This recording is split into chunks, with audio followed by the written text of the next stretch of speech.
So hello everyone in the YouTube chat. Can you please tell me if you are hearing us? Besides me, Sensei. We are about to start the Super League Finals.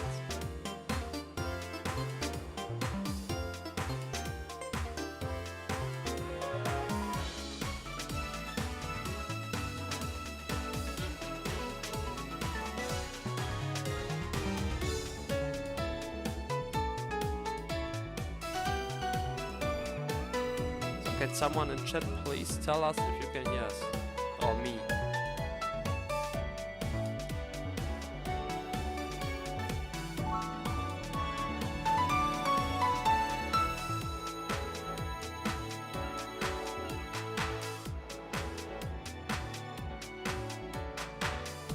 Perfect. So, hello everyone. We will start in a few minutes with the first game. It's Clam versus Vi, and for the first game we only have one POV, only the POV of Clam. So I will adjust the background for that, and in a few minutes we are ready to go.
Okay, we almost ready. Sensei, can you talk? I can't hear you. Yeah, let me know if you guys can hear me. We've got, this is Clam's POV here, who will be watching today in the first semi-final of the final match day today. It's going to be a very close match. Clam finished third in the Super League. I finished second. They're both two very competitive players. I'm sure you've seen Clam before on YouTube. He was the former world record holder, and Draco's also just an insane player in his own right. I don't think you played both of them in the Super League. What do you think? Who do you think is going to win this match? Who do you think has the advantage? How's it going to be? I don't want to guess who's winning because both are great players, and for Clam you can say he's a perfect game of both finals. World records holder and 18 holes as well. I'm pretty sure he will grind it in the future and smash my world record. And about Draco or Vi, I can tell he's always a surprise box. He's not only playing NSS golf, he plays other golf games as well, and he's good in every golf game. So he's always good for chip in, for creating chip ins, like on special holes I saw chip in. So he's a surprise box and he can beat everyone on a good day. Yeah, Draco's very good. If you've watched any of the previous streams from any Super League match days, Draco is always putting on a show. Very, very low scores. He can shoot minus 12, minus 13 on any random 9-hole. Yeah, So it's going to be a very close match. Very exciting. I think he had the best average 9-hole score in the Junior League. So he was close. He lost a match against me, but I think he was the most successful player. Maybe with the best score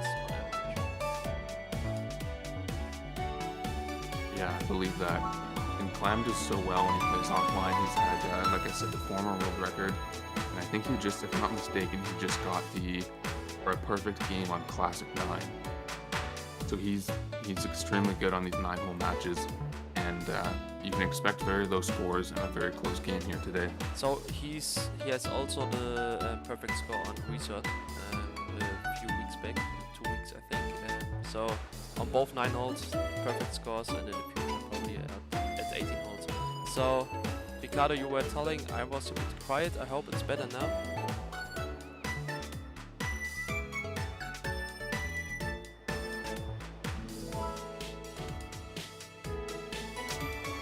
I gave Clem the permission to go, to start, so we're waiting for him.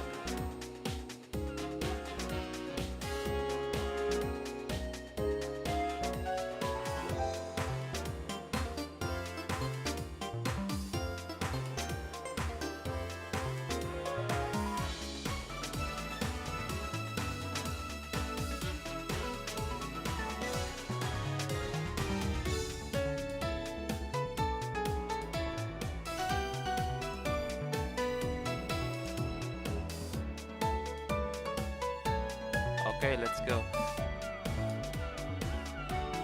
So I will try to also allow the audio of the game. So I again need the chat to help me to adjust the volume.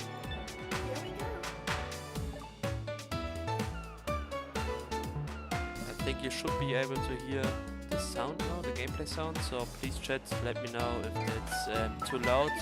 It sounds a bit loud to me. Or if I do have to lower the volume.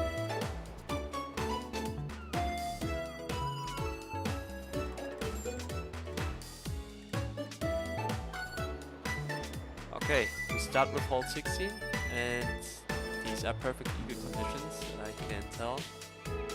0 winds, you can not make it to the green, but this chip is actually not that hard to play because just in front of the hole, pin, there's no side risk adjustment. You can just go straight for it, and that's what Clem did, almost hitting it.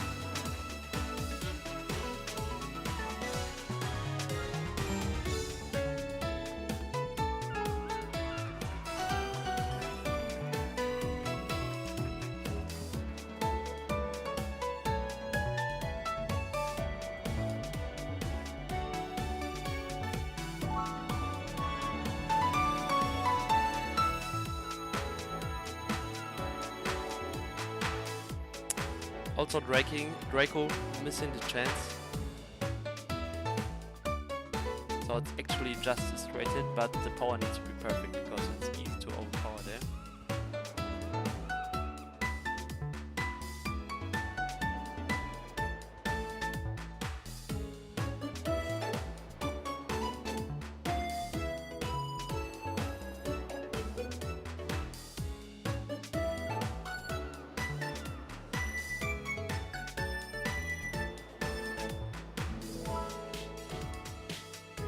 Well, it's a good birdie to start off for both players. Just taking a look down at the bottom at the upcoming holes. Looks like we got 18, we got 12 as well. Didn't see any special holes, and so as we move on to hole 11 with the 0 wind again, we can definitely expect a low scoring game here.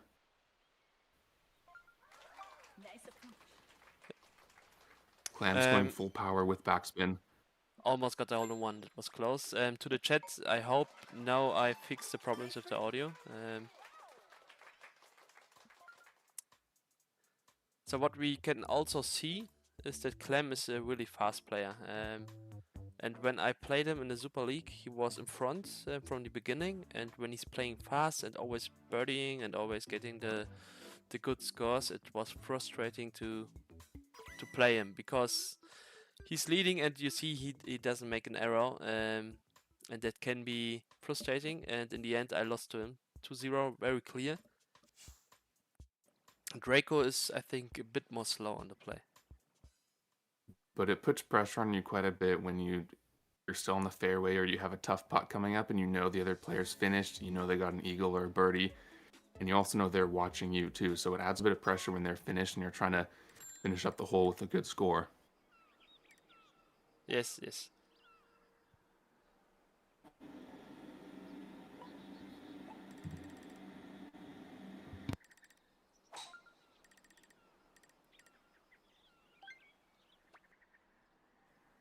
So with this wind on hole 14, you can go for a shortcut, but with this wind, you doesn't need to. You don't need to. You can just play it left. But Clem tries it. It could be risky if he hits the block of the tree. So that's a mistake.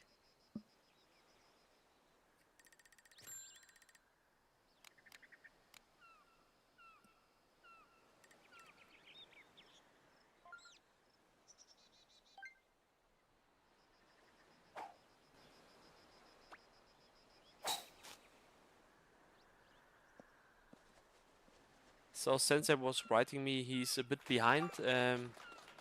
Is it still the case, Sensei, or is it better now?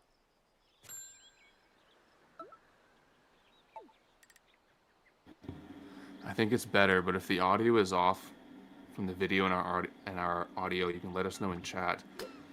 But looks like Clam's gonna drop a stroke behind because he hit the tree. Unfortunately, it was a pretty good attempt to use the driver. Maybe if he'd gone a little more power, he could have bounced right over the bunker and onto the green. But he still has a chance for a chip. It's very straight wind, and that was very close. It was close, yes. So you're a bit behind, so I try to commentate a bit behind you. So I will see if there's a crazy shot, I will see it before you. But Draco in this case also only got a birdie.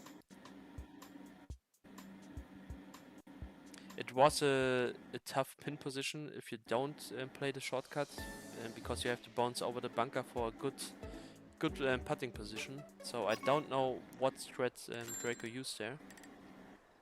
Yeah, that's interesting. I wish we could see Draco's POV because that was definitely a chance to pull ahead. He could have gotten the eagle there. It was, not the easiest win, but it was a relatively easy win for the eagle. So we could have been 4-3 right now for Draco, but instead we are moving on to the fourth hole. Still tied on -3. Yeah, so I would have played definitely on the left, not the shortcut through the trees. And I would have tried the bounce over the bunker. Maybe that's what he was doing as well, and maybe he hit the bunker. I did not catch it, but that's what would be the way I would have played it. But it's risky. It's the power needs to be perfect. Yeah, exactly. And it looks like the pin here for hole 6 is in a great position for the birdie. The wind is going to make that a little more difficult. Yeah, I like Clam's But let's see position. what Clam can do here. With this pin position, I also play to the right, and from there, maybe he could be a bit more left. But he's getting a good shot on the green, and I can already tell that's an easy putt. Yeah, good spin. The putt for Draco looks a bit more difficult.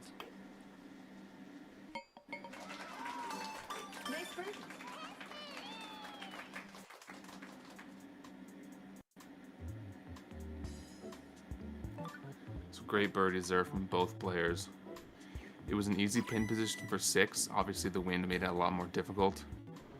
But here we are, still in a deadlock, tied on 4 apiece. Sensei, from your mic we have a little bit background noise. Maybe you can adjust it.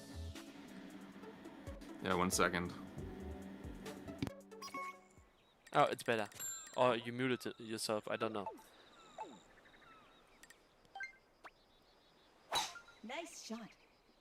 So I really like the seat Clem and Draco are getting here. That's definitely an albatross chance.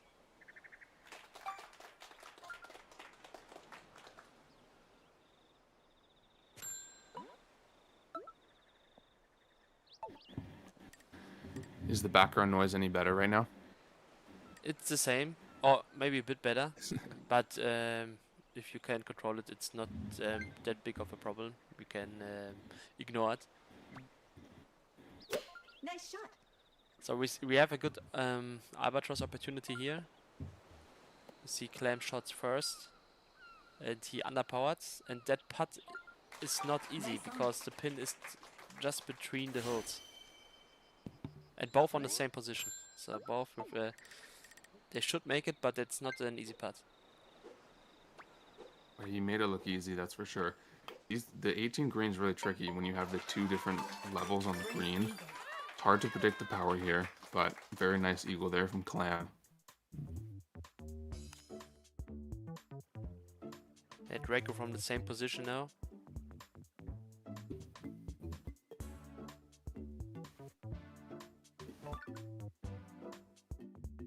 And he also read it perfectly.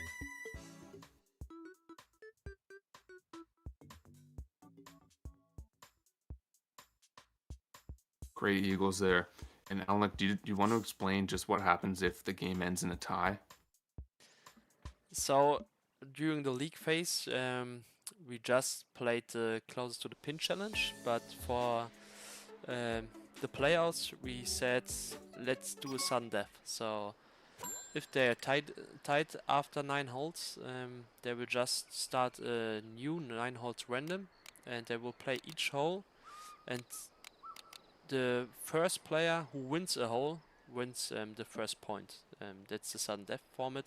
We already had 2 games in this format, and 2 times sudden death. It's a bit more interesting maybe than the closest to the pin challenge, which also is sometimes a bit lucky.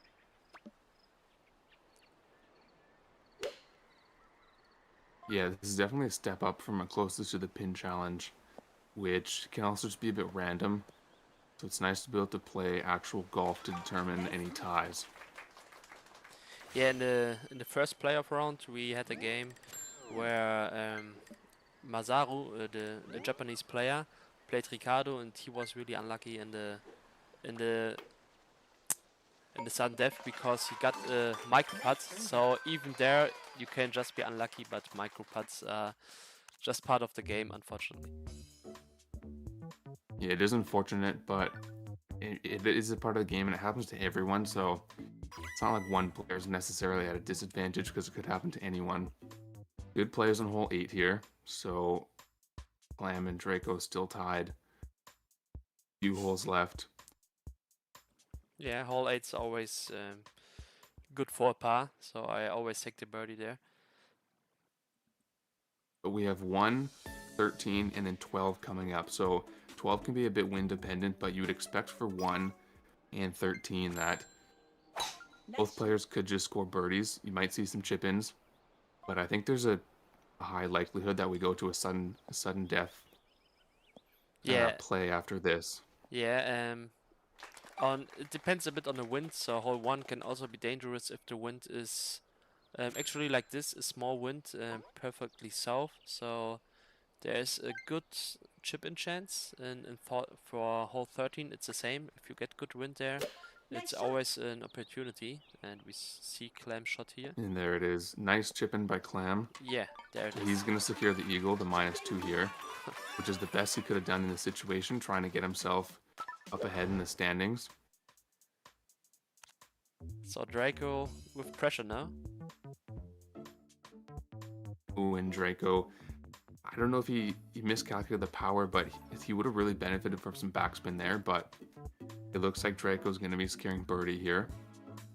Yeah, hole 1. And with 2 holes left.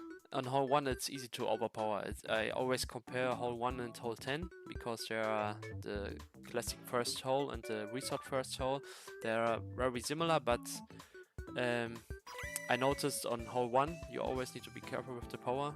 Maybe play a bit less power, and on hole 10 you need more power to just make it, because it's slightly uphill, and to adjust it you just need more power. But here Draco got too much. That happens easily on this hole, and so no chip in for him. Yeah, I've noticed that too. If you go same power on hole 1 as you do hole 10, you will go a little bit farther. But with 13 and 12 left, Clam's going to go up to a 1-stroke lead. And the winner of this game is advancing right into the finals. We'll play the winner of the next semifinal, which is Alnick versus Ricardo. Coming up after this, another great match. And the loser of this game will be going into the third place match upcoming as well. Yeah, so both players will have one more game today. So nice chip by Clam there. He got the backspin he needed. Didn't quite get the aim exactly right, and it looks like you can see Draco's ball did just the same thing, Yeah, landing in the same spot. I think with a bit more power you get a bounce more to the left, so that's what they were hoping for. No, the bounce was really straight, and just the backspin got it a bit to the left. Yeah, but very straightforward putts, which leaves the fate of the game in hole 12 here. It's going to be wind dependent, but you'd expect if Clam can sink the eagle, he will hold out for the win. Yeah, Draco has to hope for a really difficult wind now. So a wind that's still eagleable, but that's difficult to play. And because with low wind, I don't expect Clam to make a mistake. Yeah, you could always hope for the clutch albatross from Draco, but you know, an albatross on any hole is always a bit of a stretch. But we'll see how they play it out here. But I just remembered, I think it's if you play online on an online lobby, you get wind rules applied. So I don't think it's was even possible to get a strong wind here on hole 12. If you play online, it's possible, but if you play in a selected lobby, you get the wind rules the same that you have when you play offline on single player, and that means on the A holes, that means Classic A or Resort A, you only get small winds. So Draco has no chance here because he needs the albatross. Oh, and he got close. It was very close. Clam had a very good shot as well, coming close. But it looks like double eagle here is going to give Clam the one-stroke lead for the first game. Yeah, that's 1-0.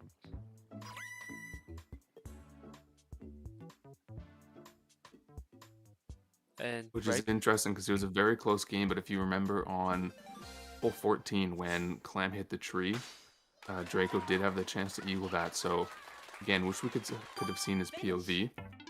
But after the 9 holes, it's going to be minus 12 to minus 11. Great scores for both of them, nonetheless. But it's going to be 1-0 Clam, and we're going to move on to the next random 9. Yeah, great start and great scores. One mistake from both players on hole 14, I would say. Yeah, hole 14. But Clam got the chip in, so he was playing flawlessly. Minus 12 with this seat is almost perfect. Well, here we are. It looks like we're going to start on 14 again. Let's see if either player can get a bit of redemption. It's going to be a bit different win this time. Although very, very light as well. So you can, again, play without a shortcut through the trees, but I think Clam again goes for the shortcut. So maybe he has more luck this time. That's the much better shot, right through the trees. And with this, with the light wind, it was easier. And now he has a good position to get a good approach, because you need a lot of backspin here with this pin. And Draco did not play the shortcut, so he has 2 opportunities now, or two strats. He can play it left of the bunker, or he can try to bounce over the bunker. That's the way I prefer. And he played it left, I see, right now, so both have a good putt. Yeah, I think that paid off for Draco. He's left of the bunker, but he still has a decent putt, a decent look for eagle here. Yeah, I'm always risking the albatross, so I have a good read.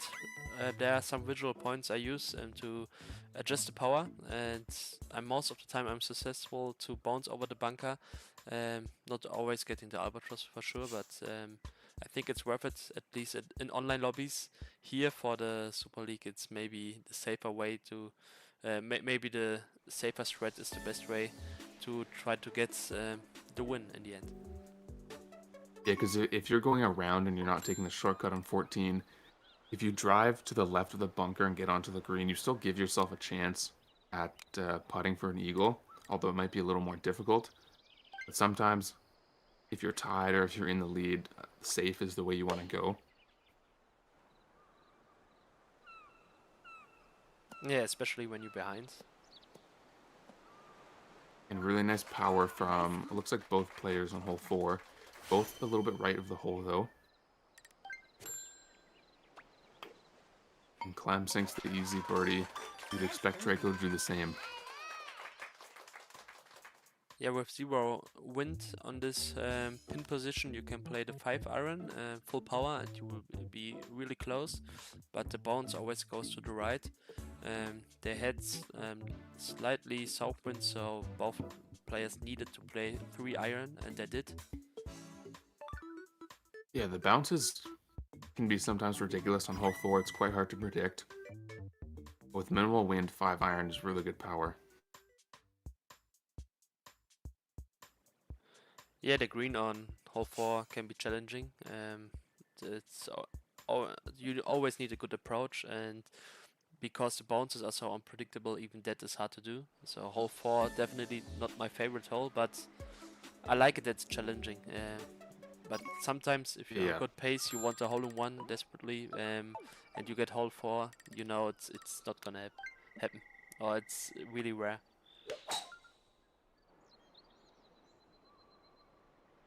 So 19 here, looks like both players are going to be landing on the right fairway, which I think is the play with the 0 wind, because now you can get straight onto the green. Green is going to be hard to predict where the ball is going to roll. Yeah. But with a 3-iron, you can definitely get onto the back of the green, close enough to the hole. Yeah, it's a difficult pin. With this pin, you want to have the perfect power at least, so you have a good putting opportunity, because if you are too short, you have a big sideways hill to play, and Clem played it perfectly, his putt. Oh, it's still a bit difficult, but it's I think he will make it. I think Reiko played it a bit short and has the more difficult putt. That was a great putt by Clam. Yeah, beautiful. He moved a bit to the right of the pin, and I think he was expecting the ball to roll down to the left, which definitely is where the green was going, but I think he just missed it. He kind of went on the peak of the hill. Didn't get the roll he wanted, but a really nice save on a tricky side hill putt.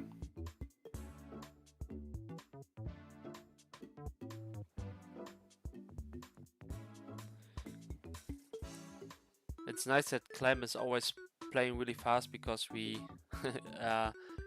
we are getting to see some of Draco's play at least. And it was also a great putt, really close, really unfortunate.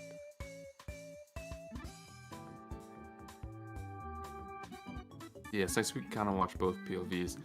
That was a really tricky putt by Draco, and honestly, a little close. I think he nicked the edge there on the far side. And now he's under a lot of pressure. He needs to gain this one shot back. Oh, and even a second shot, because he don't get the par. It's a difficult pin. So now he's on the edge. If Clem makes no mistake, he's in the finals. Yeah, he's gonna fall behind by 2 strokes. I think I saw 20 is next, so another special hole. There's a chance for Draco to make up a stroke or 2, but there's also a chance for Clam to extend his lead. Yeah, but Draco has to hope for difficult conditions and difficult holes now, and that he maybe gets a lucky chip in or a good putt. But Clam won't make mistakes at the easy hole, so he needs to gain shots here at difficult ones. Yeah, Clam is a very solid player. It's hard to see him giving up 2 strokes, but nice shot. I like to say this, it is Nintendo Switch Sports. Anything can happen. One micro putt by Clam could change the entire game. So although it's looking like Clam is going to win, game's not over yet. Yeah, he is in the rough, so Clem has now a really difficult shot. He tried to played it on the right side of the tree, but it did not pay off. This shot, he has to play spoon now. He can't apply backspin, and this will be a problem.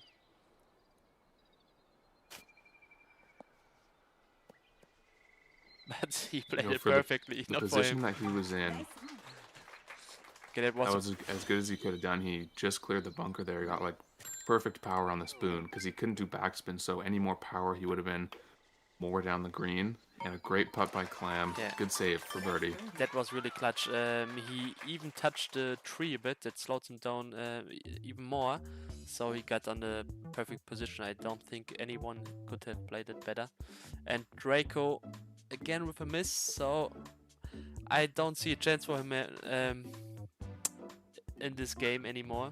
3 shots are too much for Clem to lose, especially when he's playing like this.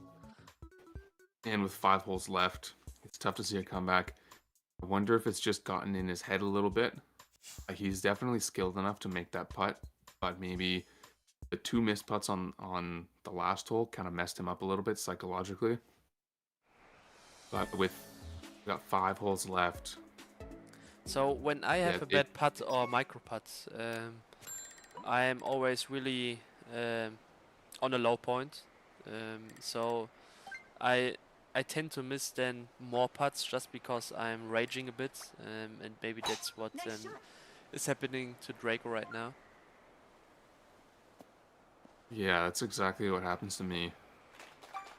It's if you play bad, you start to play worse unless you can slow down and stop yourself from a bit of a rage. But 17 here, there was really strong wind.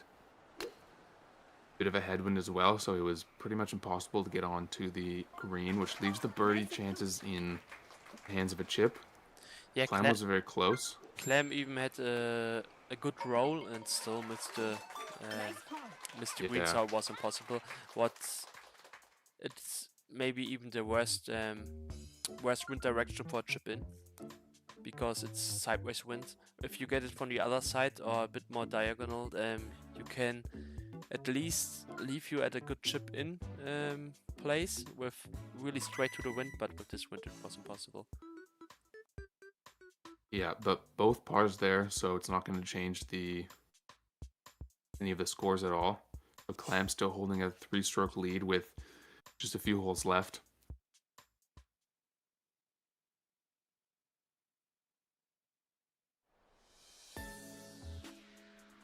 Yeah, Draco needs a miracle right now, and I don't think it will happen.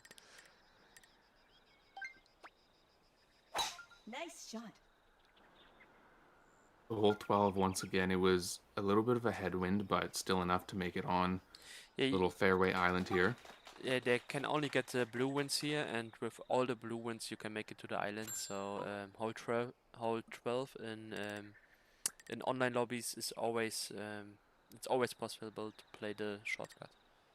In online lobbies, so if you play competitive online ranked, that's the only chance you can get really hard wind, but at the custom lobbies you always get the blue winds on hole 12. And Draco just landed in the bunker, so maybe he's losing even one more shot. But the same for Clam. It looks like Clam clipped the bunker as well. Yes. They both had to go driver there, but the problem here is that the pin is pretty close to the near side of the green, so you have to get the precise power to land after the bunker, but not so far that you roll right past the hole. Clam had a close chip there. He just lipped out, and Draco with a close chip as well, coming within, looks like a foot of the hole. Both are going to be getting easy birdie putts here. And again, not really changing the score, the outcome of the game off this hole. And it was again a chance for Draco, but he's just refusing to get the good scores. He's not at his best, you can tell. -3 after 6 holes. That's not the Draco I used to know from the league. Yeah, which is unfortunate. probably just an off game. I mean, he had a great game last game. We all know he's a great player, but everybody has just off days or off games. And like we said, just one bad putt or one bad hole can screw up the entire game for you. But a good play from Clam here to curve his driver Yeah, to the right. that's the only play. That's the play you need to do if you want to get an eagle here, or to get on a green here with the second shot. Yeah, But exactly. I think he got a bit too much of a curve, so that cost him some distance, and now he's not able to get a full driver. Maybe he will try it. Nice shot. But I think oh no, he did not hit the trees, so maybe I was wrong. But he... Ooh, that's interesting. No, So he that's a didn't water quite get shot. enough power there. Yeah, I think Wow. he on purpose did not play full power, just because he knew he could hit the tree, and but he underestimated it. It wasn't. I think it wasn't worth the risk. And now we have a game again. If Draco Yeah. birdies, it's again It was close. It was a tricky spot to be because you go full power driver, you're just going to clip the tree, drop down. But if you go less power to clear the tree, you'd be in the water. And that's a tough putt. That's That is a very tough putt. and That he was makes micro it. putt territory. Yes. He sinks the par. I don't know how we avoided it, and that would be a micro putt for me for sure.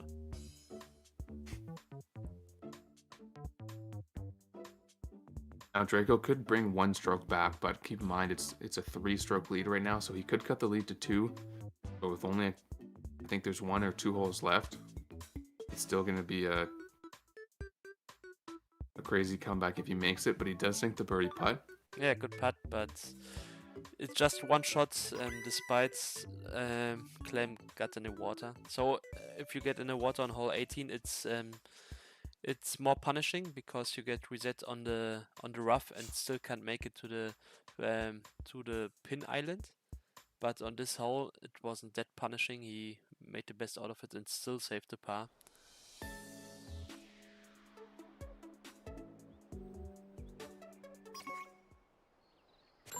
Yeah, I'm still shocked at Clem's putt there. Don't know if there's some sort of strategy you can use to eliminate the micro putts, but great putt.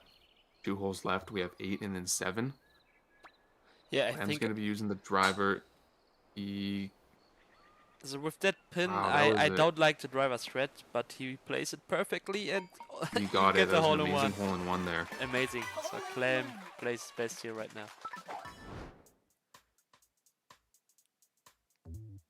That was crazy. So yeah, with the right after spoon. giving up a stroke, Yes. yeah, insane. Comes back, takes the stroke back. So for the viewers, that's how you use the spoon on hole 8. I don't do it with this pin position. With the other I do it, but not with this one. But maybe I should change. And I also should ask Clem how to avoid micro putting, because the putt was also one of the highlights of this game. It sounds weird, but it's so hard to avoid micro putting, and he did it perfectly. No, I almost want to say that the putt he made last hole was almost on the same level as the hole-in-one he made on hole 8. But both were incredible in their own right.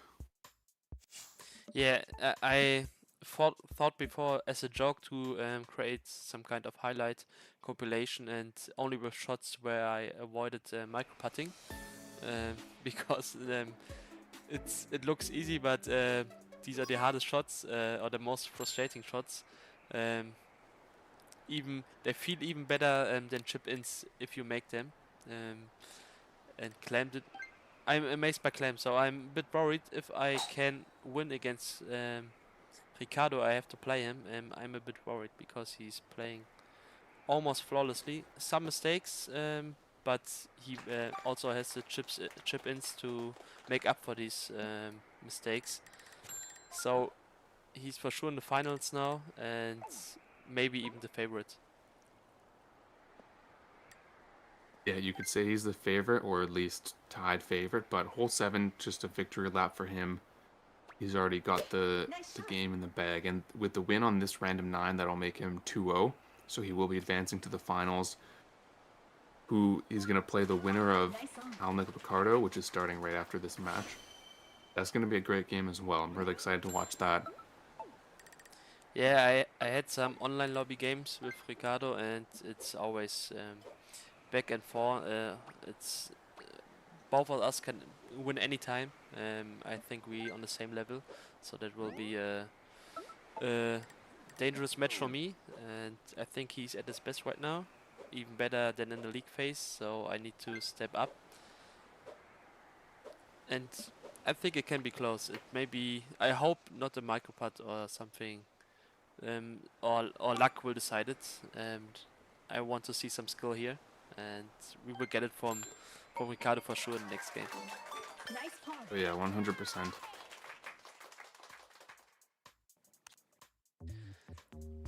What I can tell about Reiko is that maybe the long break before the finals, the playoff finals started, maybe that was not good for him because he's playing other games a lot.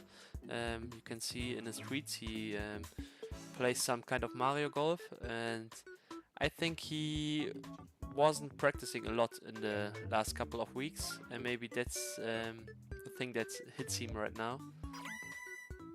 Yeah, Draco got a first round bye from the playoffs, and since he finished second in the Super League, so maybe there's some club rest for him. But regardless of that, huge congrats to Clem. It was a great sequence of two 9-hole games, and his performance has earned him a spot in the final, which I'm very excited to watch.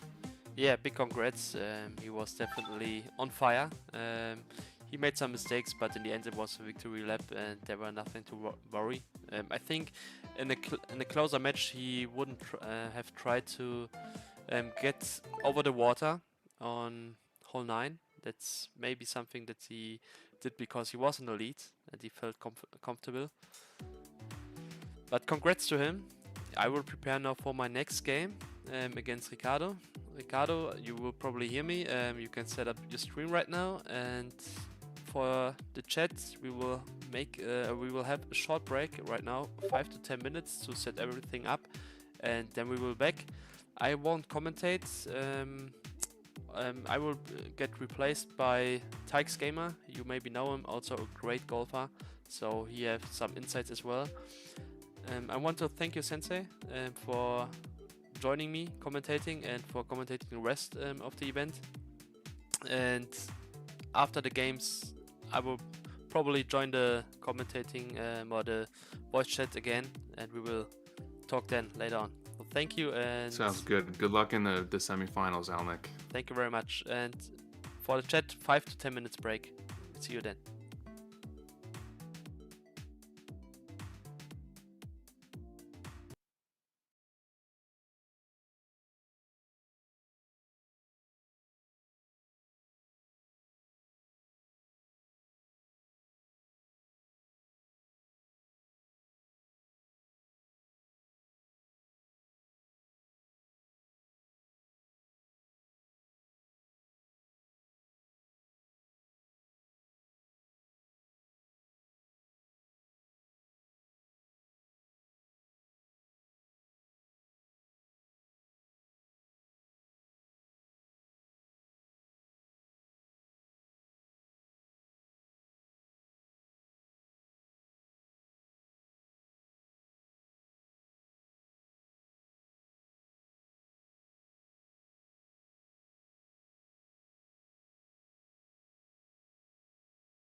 Lowscorer.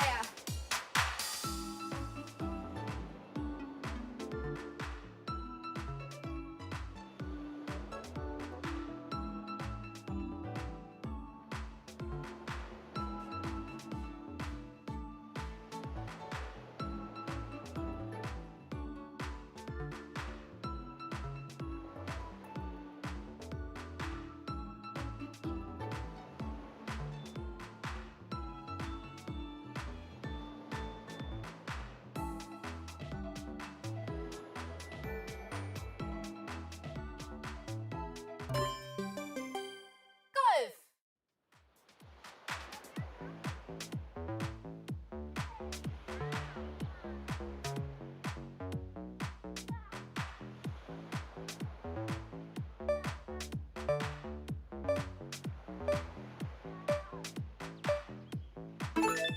Also los.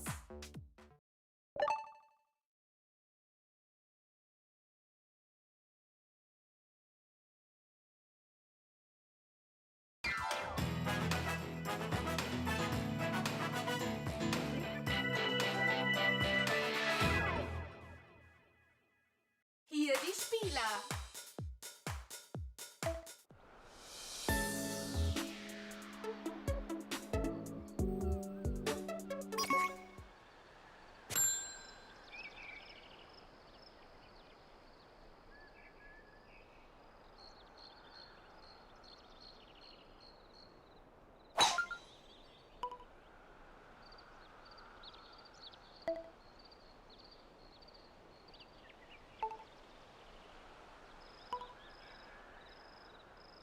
What's up, guys? Thanks for waiting. We got semifinal 2 here. Just know in chat if you can hear us. Alnick is obviously in the game, as you can see. So we have TYX Gamer 3 joining in the commentary box. What's up, TYX? Hello. Excited Yes, for this very. match. So this is semifinal 2. Winner of this goes on to play Clam in the final, and loser will play Draco in the third place match.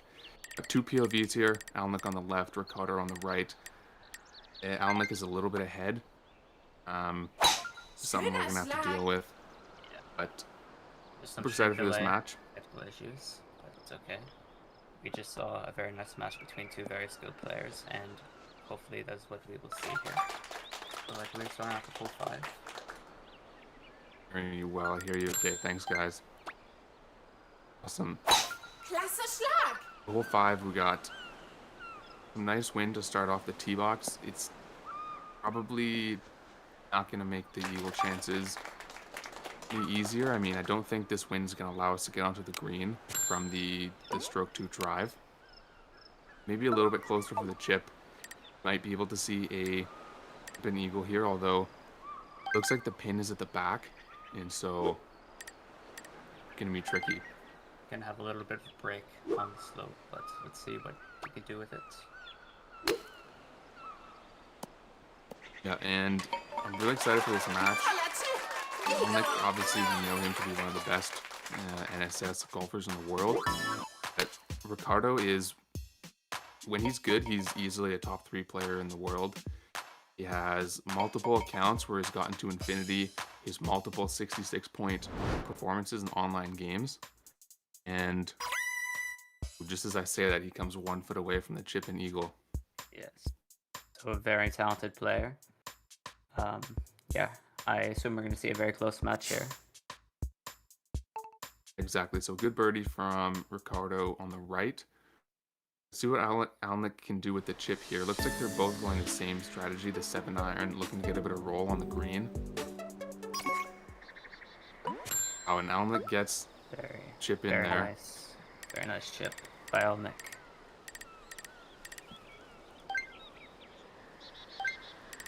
Great chip. He had good power. He rolled right up the hole, and first hole of the game, Alnick's going to go up to a 1-stroke lead. Still very much in the game left though, so anything could happen. Exactly.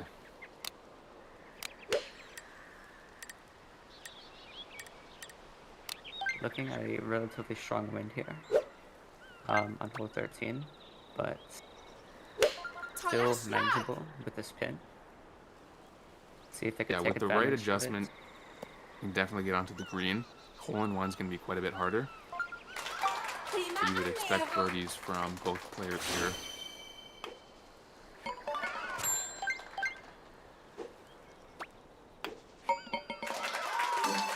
Schönes Birdie.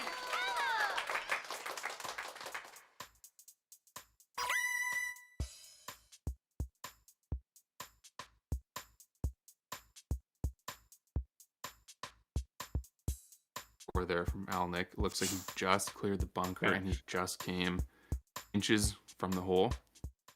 Oh, Ricardo taking a little bit of a different approach, going with a bit of a backspin shot, which is gonna put him pretty close to the hole for a nice birdie.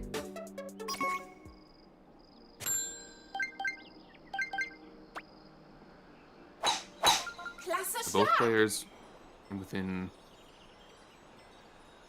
pretty close to the hole.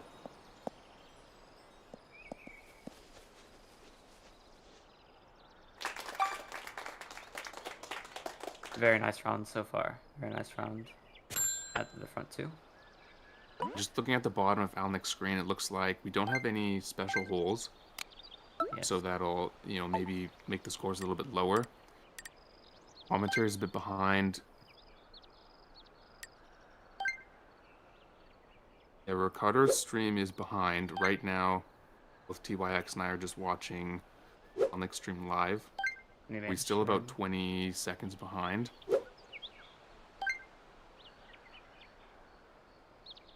Alnick is in a nice place in the fairway for stroke 2. The wind is a little bit of direction, so he's going to have to adjust for that. But there's a chance for a chip in here from both players, of course. Could be seeing either an extend or a lead, or get back to tied score here, depending on what happens. Schlag aufs Grün.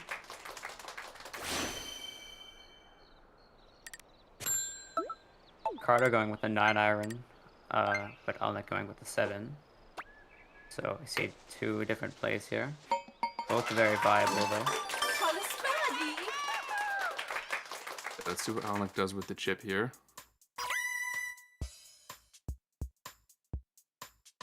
He's a bit to the left. Looks like Ricardo gets a good approach. An easy tap and birdie for him. And Alnick most likely going to make this birdie as well. The stream is.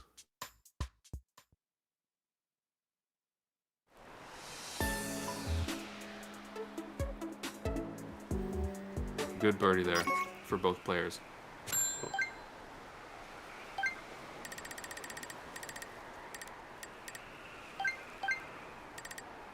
All right, very well played match so far on both players, and some good scores to reflect Schöner that. Schlag. Ricardo hasn't even made any mistakes this game, and he's unfortunately found himself one stroke behind. Moving on to hole 18 here. Hard to tell exactly what the wind is right now. Ooh, but it looks like it's very strong. Still able to make it to the left island for sure. Sean Northman, possible albatross here, but extremely viable eagle. Yeah, eagle's on the table for sure. There's definitely some direction to the wind, but yeah, if they get that right, we could definitely see albatross.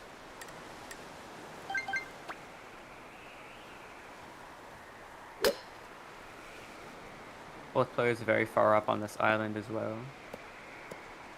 Whereas if you had something like a little bit weaker, such as 0-mile-per-hour wind, you would not be as far up on this island. But because of the carry, you're going to be playing honestly pretty light with a 5-iron or a 7-iron, depending on which you prefer. Klasse. Eagle.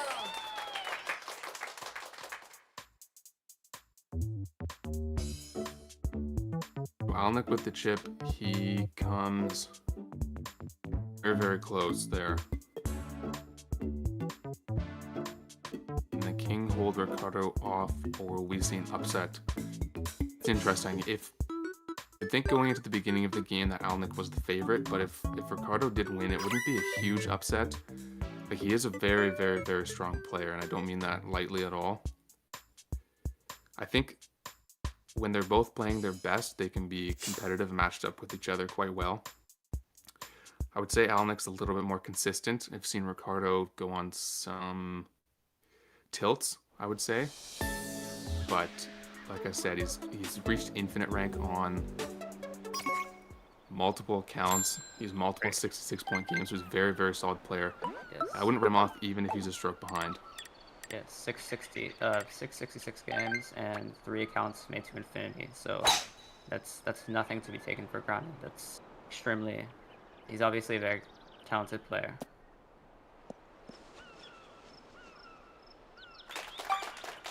Yeah, well, holes in, moving on to hole 7. Alnick's holding the 1-stroke lead. I mean, if both players play just consistently for the rest of the game, Alnick would win by 1 stroke. We'll have to see if Ricardo can make up a stroke somewhere between now and the end of the game. Chip-in is on the table for this condition with the pretty light wind. So That looks like Alnick see. went through the trees on the right. Yes. I know Ricardo likes to do the 3-iron play, so we'll see if that's what he goes for here. Looks like he did the same strat as Alnick. He's just landing right in front.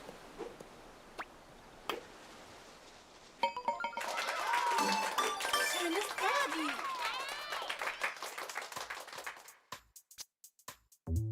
Birdie. Chip is up, and Alnick with a very nice shot there.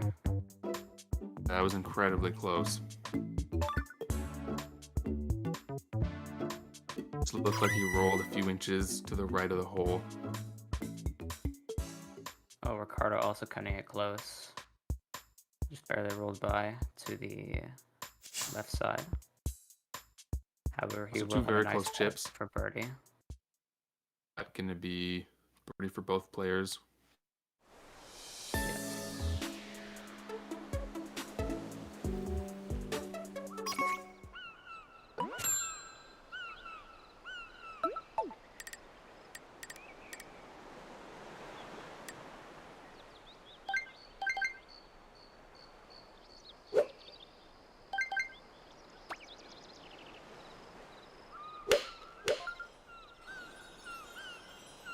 Okay, going on to hole 4 here.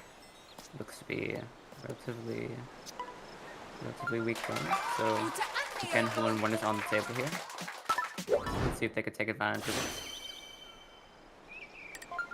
Very light wind, and we have 11, 9, and 16 coming up for the remainder of the game here.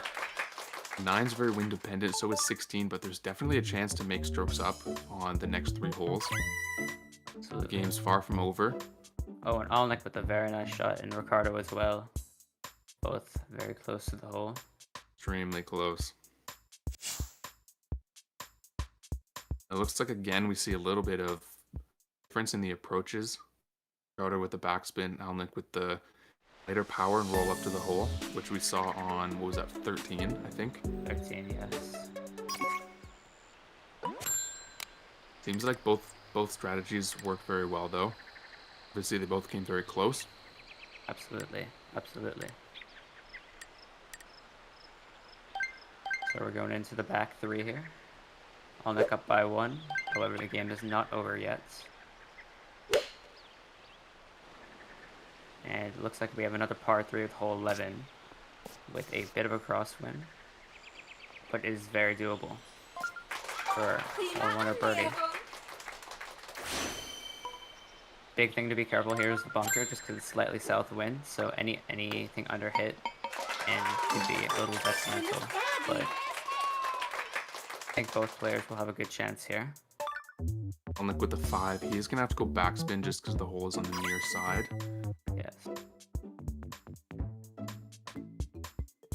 Very, very close from both players. Again, starting to sound like a broken record, but clearly we have very, very strong players here. Yes. 2 birdies, so 9 and 16 coming up. 2 holes that could be equals on both. It's going to depend on the wind. Again, if they both play consistently, Alnick will win with 1 stroke, but there is definitely a chance for Ricardo to Klasse Schlag. come back here.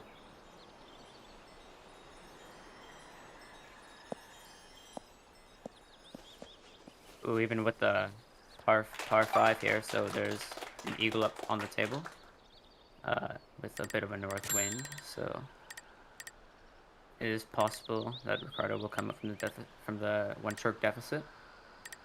It's a bit of a crosswind. I do wonder if it's enough of a Toller Schlag. tailwind to get onto the green on the 2nd stroke. I think the answer is yes. They're going to have to get very precise power. Because as we saw last game, Clam was trying to drive onto the green. He had to give it a little bit under power, just so he didn't clip the tree, but he ended up in the water.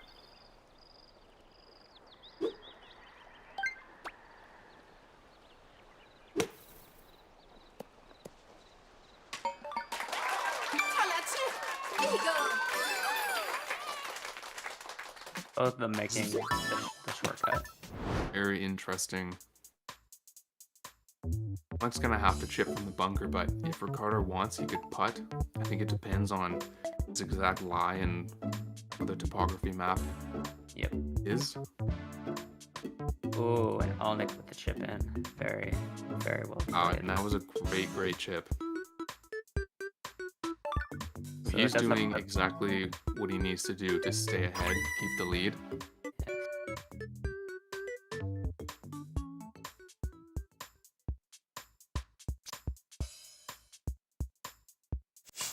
Looks like Ricardo switching back from his putter to his wedge, but sadly, putt comes off a little hard, so he's going to be putting for birdie here. So the lead for Alnick is now 2 strokes, with Yeah. 1 hole remaining in the game. That is a bit heartbreaking if you are a Ricardo fan. Again, he hasn't made really any mistakes this game. Alnick's just played a little bit better on hole 5 and hole 9. But this is 2-game series, so Klasse the Schlag. series is not over yet.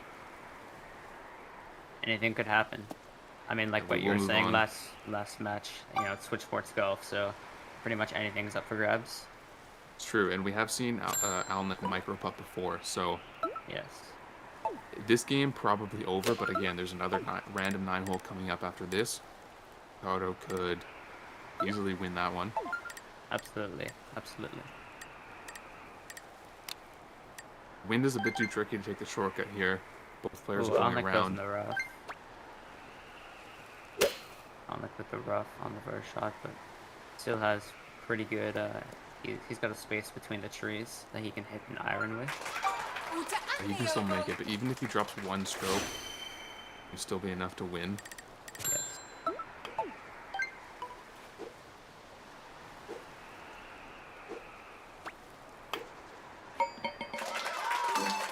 Tolles Birdie.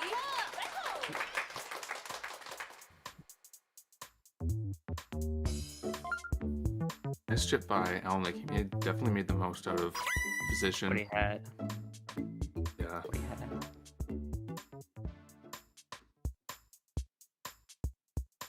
Trying to Ricardo with the missed putt hole. there. Looks like Oh. game 1 out of this best of 3 is gonna go to Alnick. However, Yeah. anything can happen with these next 2 games. Yeah, you would just hope that Ricardo, this game doesn't get to him psychologically. Missed putt there from 16. It's not going to affect the outcome of this 9-hole, but if he lets it affect his gameplay going forward, it won't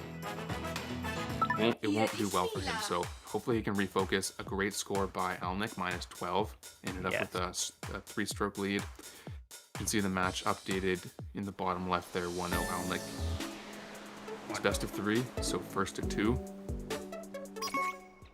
First to 2. Ricardo Okay. is going to have to go for the reverse sweep. He wants the win here.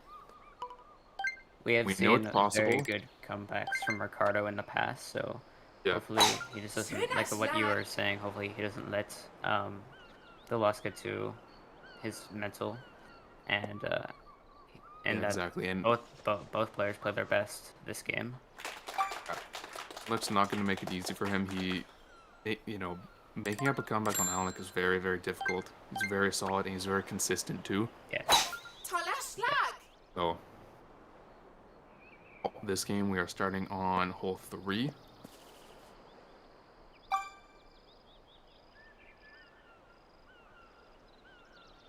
Zero mile per hour here makes the chip in viable for eagle. Yeah.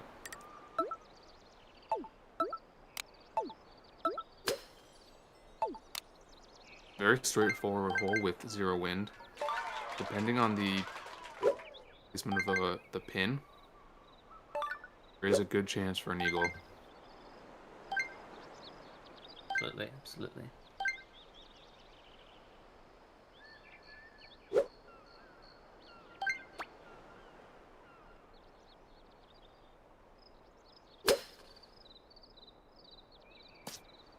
Both players in the rough, you can see on the screen that Ricardo just got the chip in.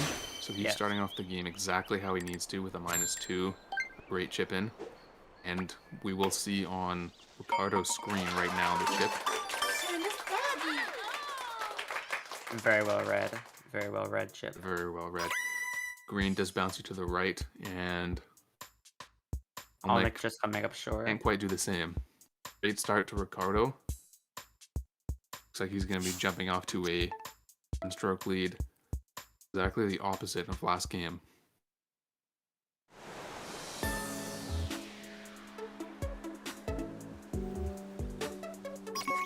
So now with Ricardo in the driver's seat, he's going to try to extend the lead from the 1-stroke, and hopefully he's playing to make a bit of a reverse from what happened last game. So let's just see how this match unwraps within the coming holes. Have hole 4 right here. One thing I love about Ricardo's gameplay is his ability to make chips when you don't really... When birdie is expected, he just gets the chip and eagle. You've seen that a lot if you've watched any of his videos on YouTube. Never count this guy out. Hole 4, this is going to be tricky. Some headwind and some crosswind as well. Tolles Birdie. Alnick shot breaks a little bit left. Yeah, that bounce. Fringe bounce on the near side of the 4 green is... It's unpredictable, to say the least. Yeah.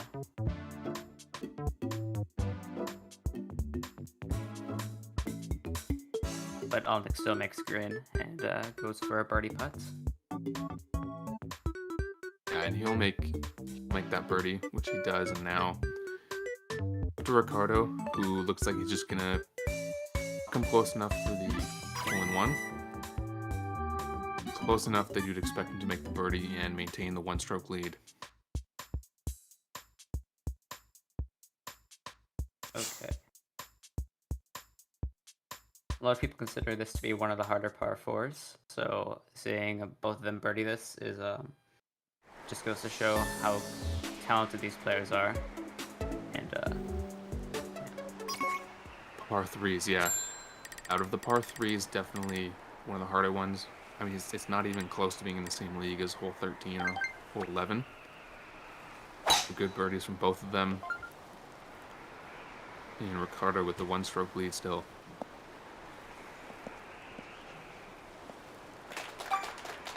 looks like we have special hole 19, which is a bit tougher to play. Ooh, very strong south wind as well. Strong wind. They should both be able to get onto the right fairway though. So the chip to the green, they're definitely gonna have to use driver or spoon. I was looking down at the upcoming holes there. You can see right now on the Ricardo's screen, 21, the final hole of the game. So if we get to 21 with a 1-stroke lead, the game's going to be anything but over. So it'll be interesting to see how the game plays out. Absolutely. You could also see we had hole 17 coming up eventually, which is also a very wind-dependent hole. So Yeah, that's exactly. also a chance to make up any strokes or extend any leads.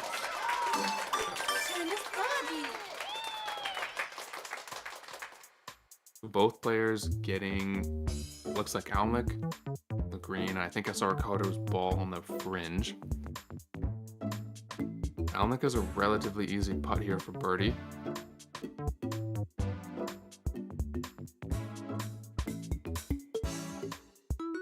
Very nice birdie by Alnick there. Yeah.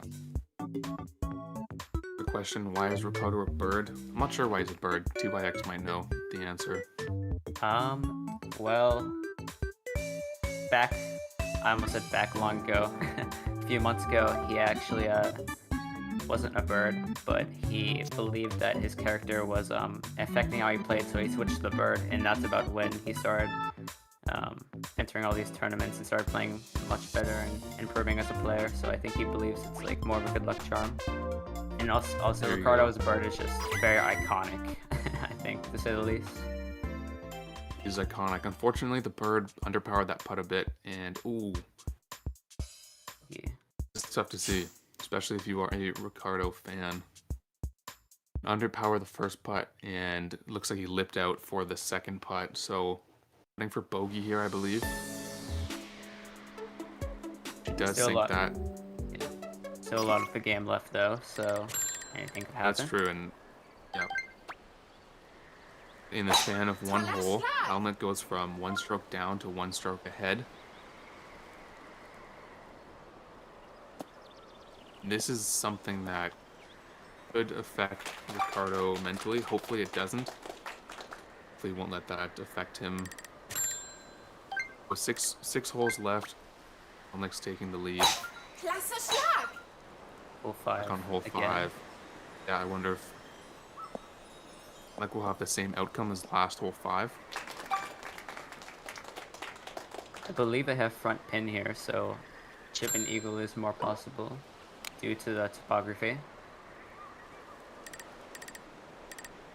And that red +1 on Ricardo's screen just there a few moments ago is really tough to see.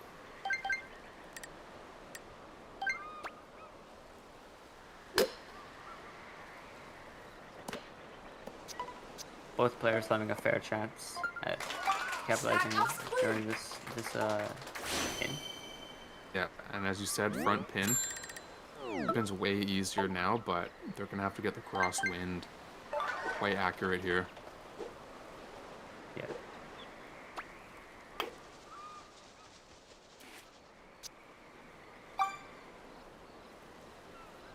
Alnick hitting it a little bit hard. Yeah, a little bit to the right as well. Gonna be a little bit of a tough putt, but it's very possible. It's very possible.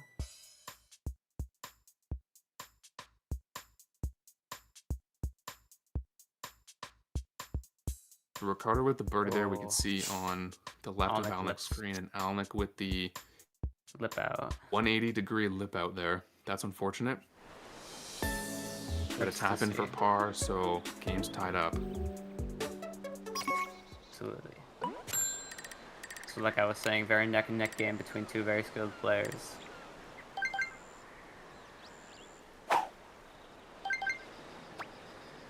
-3 after the front 4. Schöner Schlag! Definitely not low score per se, but a very, very intense back and forth game. We move on to hole 17. And, this pin position, if you've played this hole, you know that your ball goes super fast when it rolls on the green, so you have to have very precise power. You could even see a lead change here, depending on how these players go this hole. Yes. So Like bouncing on the rough. Out. Yeah. That's Ends up on the fringe. Decent. Because you landed on the rough, so it took out some of the power on his ball.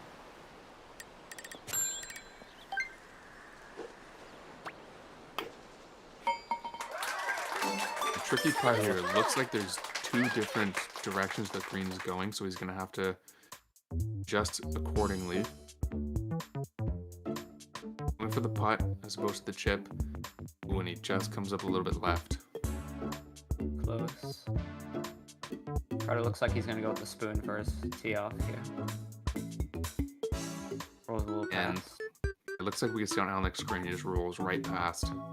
See where he is very soon, but Alnick with the par.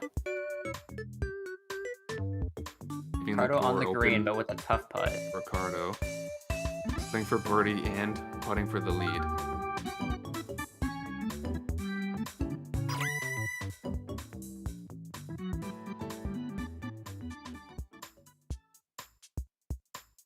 Ooh, just quite enough there. Little short. Looks like if he hit a bit harder, would have held a line. So it was very well read. Very well read putt. But the tie remains after. Yeah, hole so the 17. missed putt there wasn't the end of the world because the game is still tied up. Not falling behind Ricardo, he just missed the chance to pull ahead. Staying on -3 here after 5 holes. Very solid, very solid.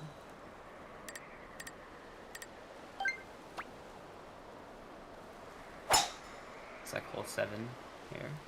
A bit of a crosswind. And that's going to be followed by hole 12, where Alnick was saying in the previous game that when you're playing offline, you always have favorable wind in hole 12 where you can take the shortcut. So Albatross is always ambitious, but we could see Albatross Eagle combo next hole. This is possible. 7 here, Alnick, wow. He went for the same tree. strategy of going the tree, and the wind carries him a little bit too far.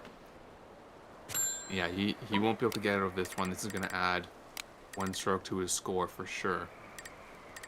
As long as Ricardo plays this hole decent even, should be taking the lead after this hole. He's got a really good place on the fairway, Ricardo, so Toller I Schlag. think birdie is a lock here for him. Full power, the driver was Seemingly the extremely good play. Wind carried him quite a lot there, so he found himself in a good place on the fairway.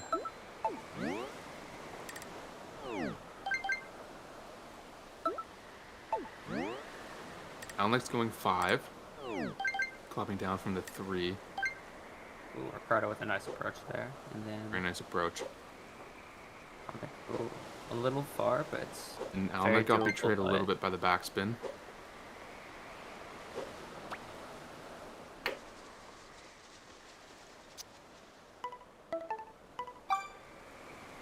You can see Ricardo's putt roll in on his screen, and question now is, how much of a lead is he going to take? Is it going to be a 1-stroke or a 2-stroke lead? Yes, this changes things a lot in the game. Oh, barely missing the Oof. putt. The tables have absolutely turned. Now, you would think there's some psychology maybe messing up Alnick. He's had 3 tough holes for him, to say the least. Going on to the back 3, we are, like you were saying earlier, we are followed by 12, which could be a good hole for making up any missed strokes. Schöner Schlag. But a 2-stroke lead.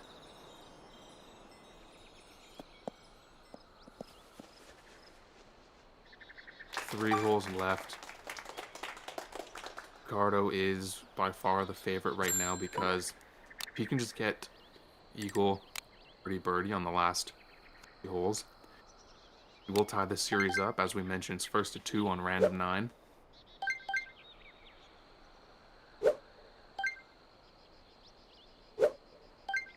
Both players with an excellent tee off. Klasse Schlag.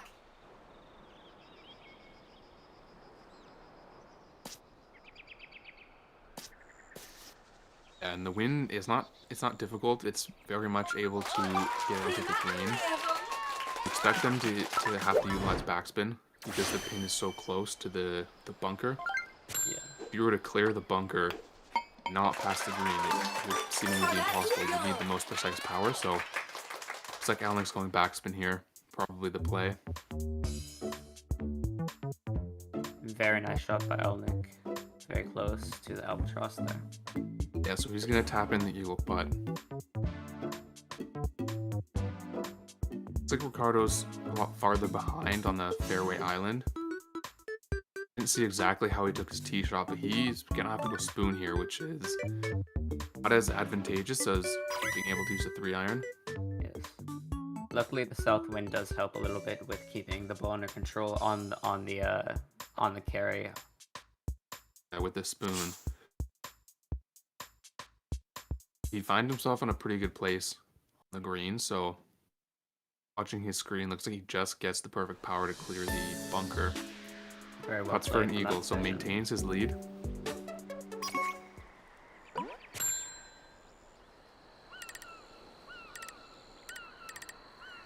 Both players eagling 12.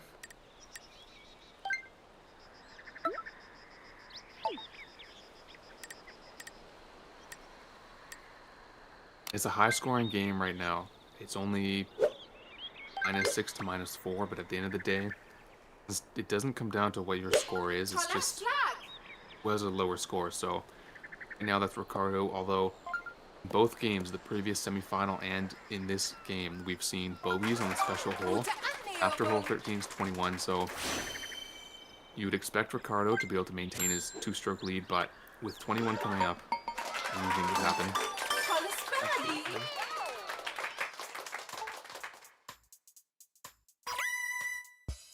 See what these players can do. It looks like, ooh, perfect power from, like they're just Just like so missing. close. The Very hole-in-one great there. shot by him. If he had sunk that, that would have been incredible.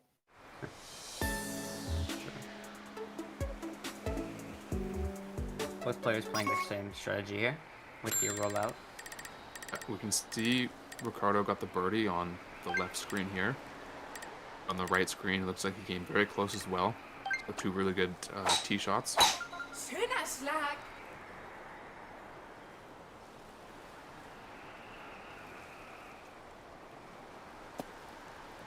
Now coming up in hole 21 with a lower pin. Very strong wind here.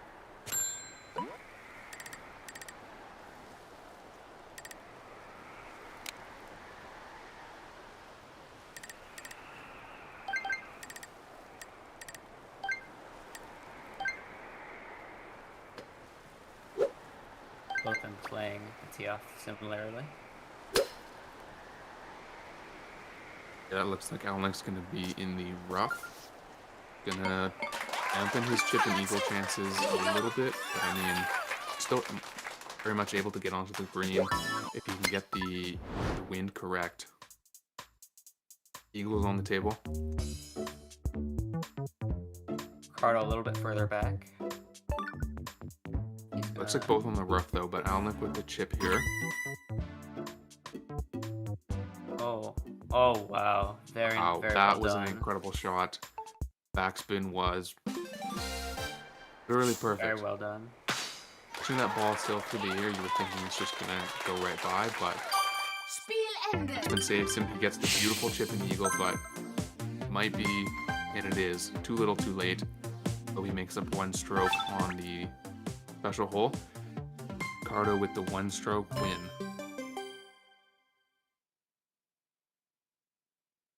And he will tie it up, making it 1-1 apiece. So going on to a final random 9-hole match. The winner of this 9-hole match will advance to the final to play Clam, and the loser will advance to the place match to play Draco.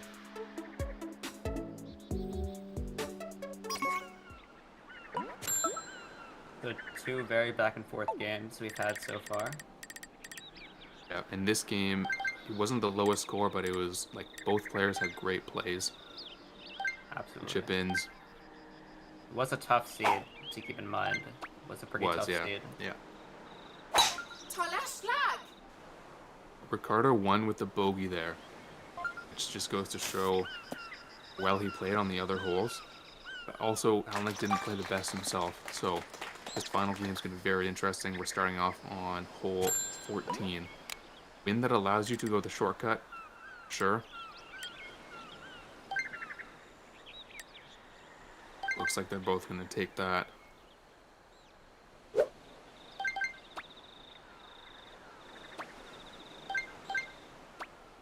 Alnick getting a very nice shot there onto the fairway. Clearing, looks like both of them clearing the trees pretty nicely. Wind helping them out quite a bit there. Auf den Grün. Stroke 2 here with the pin at the back. 5-iron likely not going to be enough, so you can see Alnick going 3 here. Gotta be a little bit more careful about the rollout. Yeah, and more precise power. Looks like he has some backspin. Oh, still rolls out with the backspin. Yeah, it definitely slowed him down a bit. I think without the backspin, he probably would have rolled off, but still has a chance. It's not the easiest putt, but it is a. If you can read the hill right, it will be a nice eagle putt. Ricardo, same thing, getting the backspin, but just rolling a little bit too far. Similar situation on the hill. Oh, When Alnick, wow, just didn't quite adjust enough. The hill rolled him a little bit too far. The left. As I was saying, Ricardo in a similar position, just a little bit closer. He does sink it, so he takes a 1-stroke lead. Right out of the gate. Wow. He's got to make sure you don't let those types of shots get to your head. You know, so early in the game, anything could happen. And Alnick had a poor game last game and a poor first hole. You would hope that he can snap out of whatever he's going through right now. He just needs like 1 or maybe 2 good holes, I think, to gain his momentum back. Ricardo, very nice lead to start off tiebreaker game. Absolutely. Looking like we have pretty good conditions for hole 13. Schlag aufs Grün. Just taking a look at the holes, we got 20 and 21. 2 more special holes that could shake up the game. Tolles Birdie.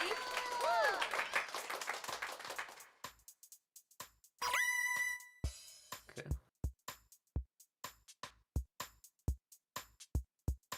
So similar chips there in the sense that they're both relatively close to the hole and should be easy putts. Looks like Ricardo actually came very close there. 2 good birdies there. Very good birdies. Well played hole. As you would expect from 13.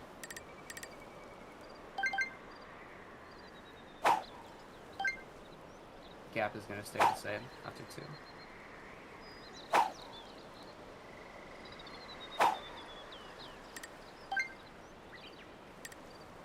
Looks like we have hole 20 now. There's a 20 here. Very wind dependent, also dependent on your tee position. The Yeah. more left you are, the harder it is, especially with left to right wind. So this is tricky for both players, but I would say a little bit trickier for Alnick. He's going to have to curve his driver a little bit to avoid the wind pushing him into the cliff, which would be detrimental to him. Especially at this point in the game.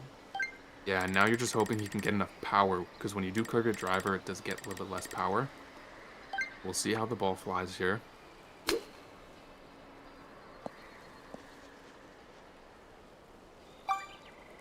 Doesn't quite get enough curve there, so Alnick with a double bounce off the cliff. into the cliff. Cardo's not in the best position either. He does have to curve it as well, but I think he can drive to the green here. I'm not entirely sure. It's hard to tell.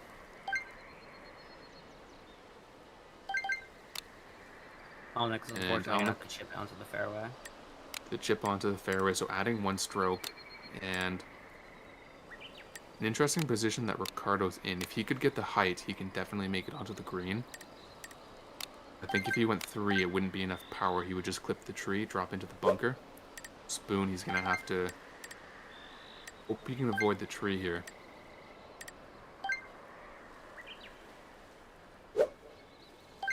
Especially with the pin being right in front of it. Fortunately, it does clip it a little bit. Klasse Schlag. Yeah, so he's going to be in the bunker. And if Alnick can get a good approach here on his chip, could just see par.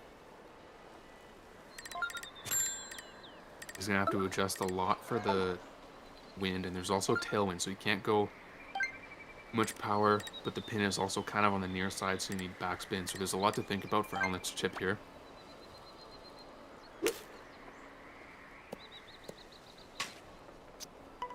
There's a little bit. The wind carries him a bit farther than he would like. Be a tough shot for par. It's going to be very tough for par. You can see Ricardo dropped a par just on Alnick's screen there. Very close to hitting the chip in, but not quite. And then Alnick with the lip out. Wow, just lipped out. That was a very good chip. He read the green quite well, just pushed him a little bit too far. Need to adjust to the left here and didn't get the micro putt there, so that's good. Still early, still anyone's game. Unlucky hole. Special holes have proven to be formidable. Playoff day. Looks like Ricardo's jumping out to a 2-stroke lead. Alnick really needs to lock in if he wants any chance at a comeback. Absolutely. Well, he does have an opportunity here with hole 11. The light wind. So it is back pin, so it is likely we're going to be seeing these players play with a 5-iron here.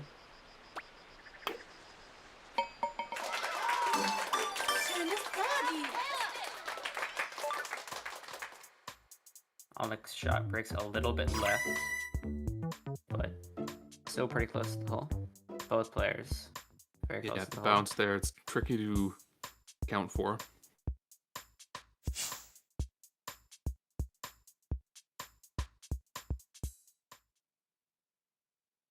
Luckily, no micro putts or anything. Those can definitely change the entire game. Absolutely.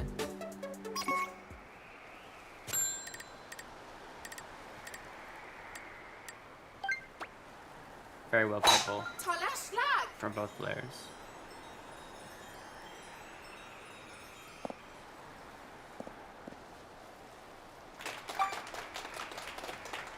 Now going out to hold 9. It's be a very strong headwind. Schöner Schlag.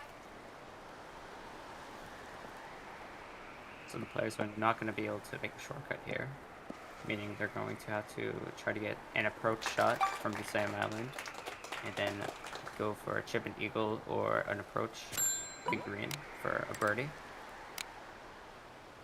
We've seen both players make chip-ins before on hole 9. We know it's possible, and so Alnick's going to have to make something happen. Looks like he's going for the 3-iron play, so he's going to try to chip over the trees there, just land at the end of the fairway. Both players make it through quite nicely. Apologies for the commentary delay. We will work on that after this game. There's 2 holes left in this semi-final. We'll take a short intermission before the 3rd place match, followed by the finals. So we will work on the delay in the intermission there. But the headwind here, it's relatively flat. There's a little bit right to left. Looks like Alnick's going spoon here. Yeah. Be affected as much by the wind, which could be a good play. Very well read shot, just didn't quite get the bounce carry. Yeah. He'll be tapping that in for a birdie. You would expect Ricardo to do the same. He's going 3-iron.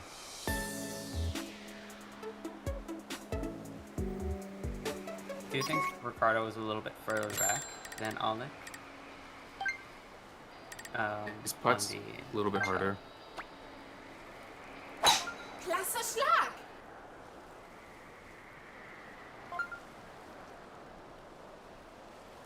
The hard green right here. The topography map tells you it's quite a bit flat. But Ricardo adjusts the right way, gets a nice birdie there. Absolutely. This seems another strong crosswind on hole 21.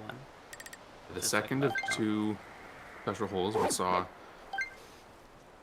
some interesting things happen previous special hole. Let's see, is there going to be any strokes made up or strokes lost here? that goes bunker, sadly. This is not Alnic's game.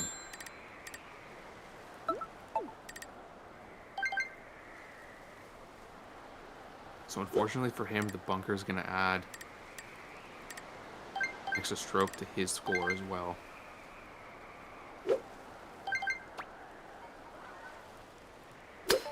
Pretty much made the best recovery he could with the circumstances. Yeah, unfortunately for him, Ricardo is nicely on the fairway, so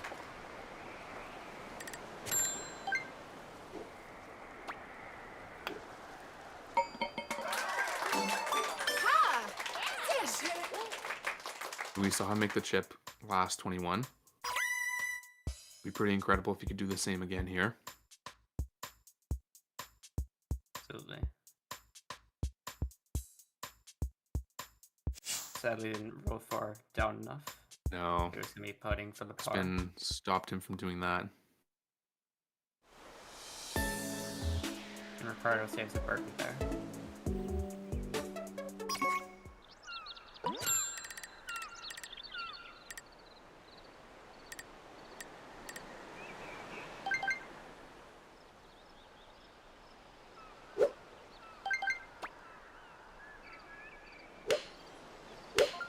So on to the back three here. 3 holes left. Alnic's going to need a 3-stroke comeback. Possible, but it's not looking likely. We have 2, 15, and 5 coming up. You would expect Ricardo to be able to hold out the lead.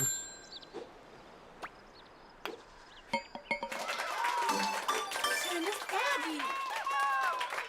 On It doesn't get any 5 iron. easier after this, because Ricardo, if he wins, he'll be moving on to face Clam, another very, very tough opponent. Absolutely, we saw earlier how Clam plays. Obviously, a very talented, skilled player.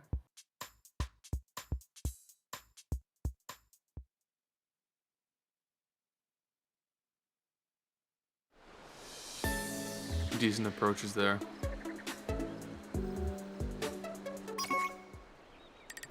This pin is a little bit on the side hill, so it's a little bit hard to read the grid. Schöner Schlag. Anything is possible with... Yeah, you're right. Anything is possible Nintendo Switch Sports, but especially when Alnic's playing. It's very, very solid. Now that 2 is done, it's, I'd say, pretty much a lock that Ricardo's going to win, but it wouldn't have been surprising if Alnic was able to make a comeback. Ricardo is playing very well right now and playing good enough to hold out the lead.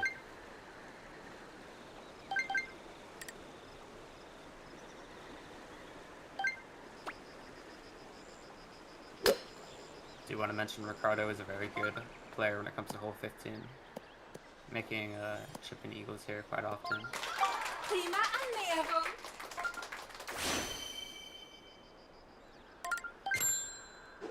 It's going to be a little bit hard to read the topography with the Tolles that we have, Birdie.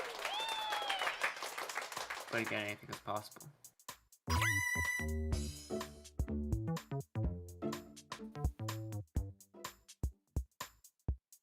Alnic playing a very nice shot.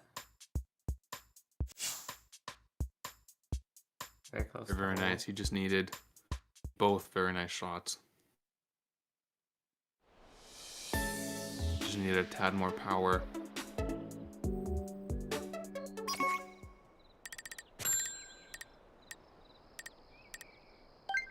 Alnic hitting, or sorry, Ricardo hitting a very Klasse nice Schlag. shot as well. Similar. Yeah, both with the birdies there. You can see Ricardo's shot like just stopping at the edge there.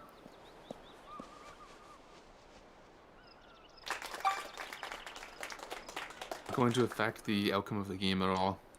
Tied 1-1 right now. Ricardo is going to be winning this game after this hole. So he's going to be going on to face Clam in the final.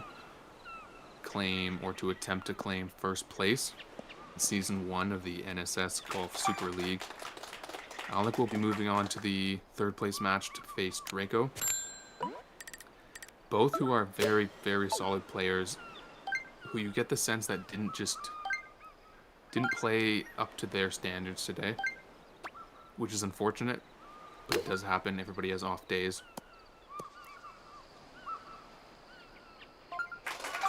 5 with 0 wind here. Looks like they're landing relatively close to the green, but likely gonna see birdies. Even if we see eagle birdie, even if we saw eagle par, like Ricardo would still win. Ricardo with the close chip there, and Alnick also with the close chip. Both of them will be putting for birdie.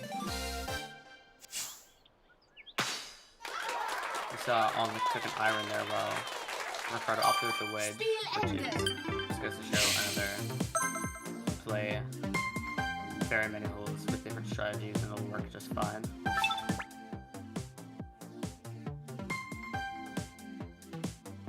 A very well done Ricardo. He went down 1-0. He came back with a reverse sweep, win 2-1. He's on to the finals. Game to both players. Yeah, you got the sense that Alnick played as well as he would have liked, but Ricardo played very well, consistently, well-deserved win. He's on to the final. Alnick's on to the 3rd place match, which is going to be coming up very shortly. We're going to take just a quick intermission, 5-10 minutes, and we will see everyone back very shortly for the 3rd place match.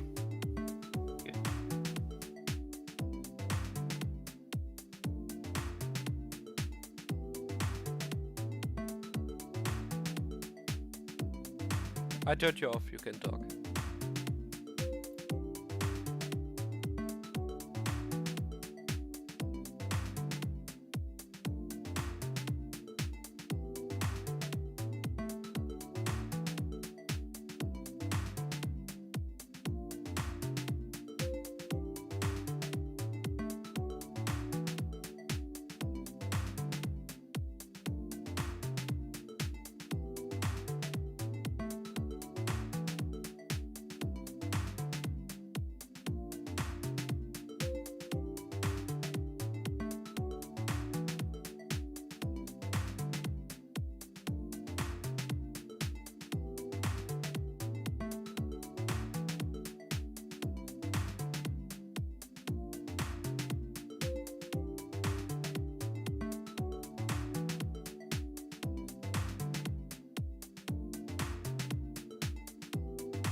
Welcome back, everybody. This is the third place match between Alnick and Draco.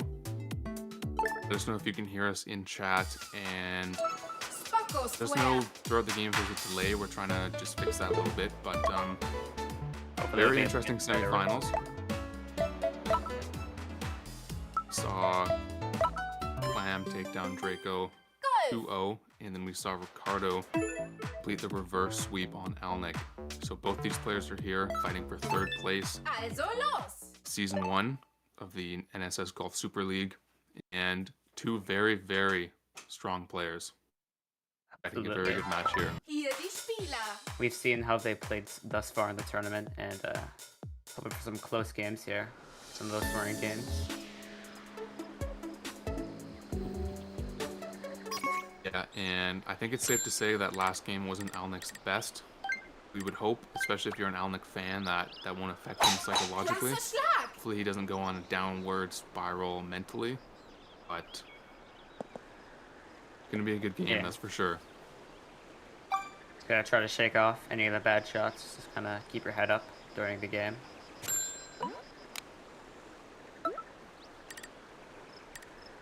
Like we're starting off with hole 15.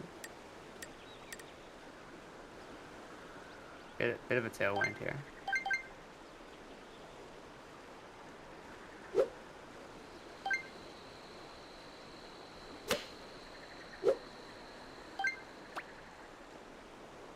I like he's gonna go into the rough by a little bit. Shouldn't be too detrimental or anything though. Prima Annäherung.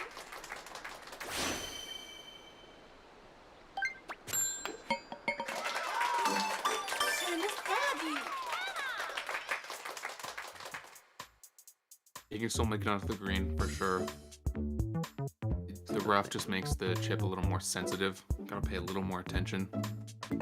Absolutely. Oh, very nice play shot. That was incredibly close. He just needed like a couple ticks more to the left.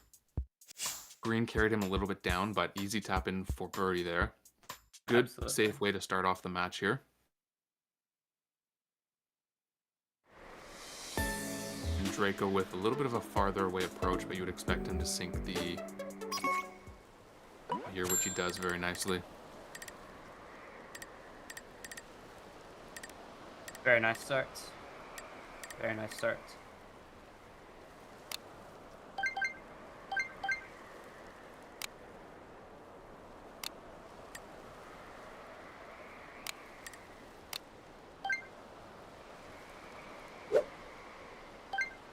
It's like a strong tailwind here. Schöner Schlag. A little bit west. You're gonna have to adjust a little bit for the direction. And the tailwind is gonna make the backspin not as aggressive.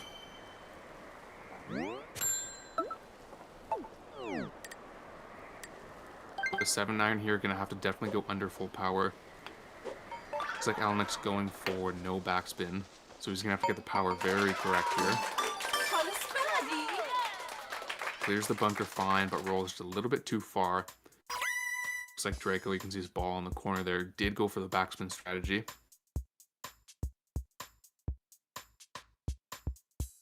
Two very interesting plays here.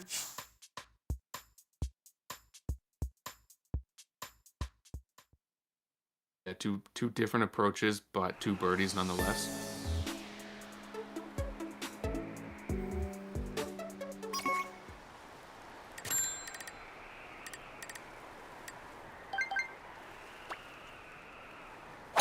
Klasse Schlag.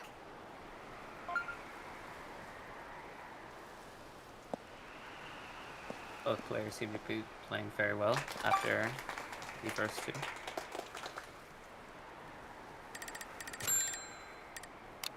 Strong on Strong South wind, wind. hole 9 here. Toller Schlag. Quite a bit of a headwind. If you saw there moments ago, there's two more special holes in this game. I've seen the special holes wreak havoc on the players so far. You're expecting Alnick to go 3-iron chip here for stroke 2. That seems to be his usual strategy. We'll see if Draco does the same or what he opts to do. He does. He does. With this play, you can get down to the end of the fairway quite nicely, because when you have very strong headwind, if you spoon it, if you go too much power, try to get to the end of the fairway, you're going to hit the tree. But if you go too little power, get under the tree, you won't have enough power. You'll be left spooning onto the green. 3-iron chip, stroke 2, when there's a strong headwind on hole 9. If you have a good position to go through the trees, it's generally the right play. Absolutely, and it's also how you make the most out of the distance that you can salvage. So Exactly. Very smart play. Very We smart saw play. the spoon stroke 3 strategy from Alnick last hole 9 as well. Schönes Birdie. Very High close. bounce.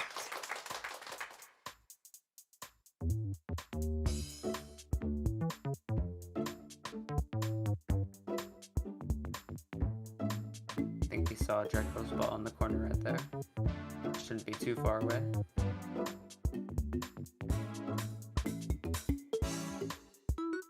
This is micro putt territory for Alnick. We would hope he can sink the putt. Nearly did. Nearly did micro putt, but luckily Nearly did, but he sunk that nicely. King's Golf, is our audio behind by 10 seconds? Is that what you mean? Oh, Draco missing the birdie putt. Yikes, not enough power there. Try to refresh again. Okay.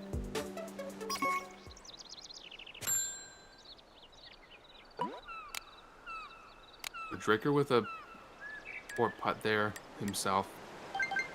Not enough power, and the green just pushed him a little bit too far down. So 3 holes in, Alnick's jumping out to a 1-stroke lead. Still plenty of the game left. But yeah, still lots of game left. Still 2 holes, Auf den Grün. 2 special holes coming up.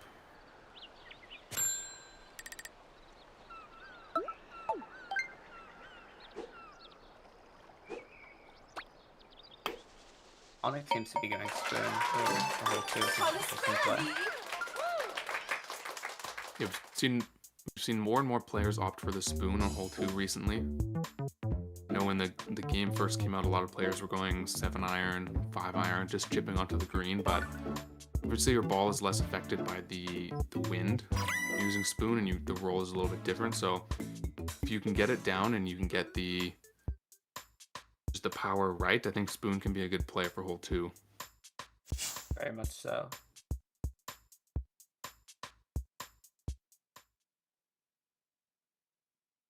Both players with an excellent approach. Yeah, very good approaches there, so we're not going to see any shake-up in the standings here. Alan's going to continue the 1-stroke lead. Klasse Schlag. Alright, very well played game from both players after the first 4.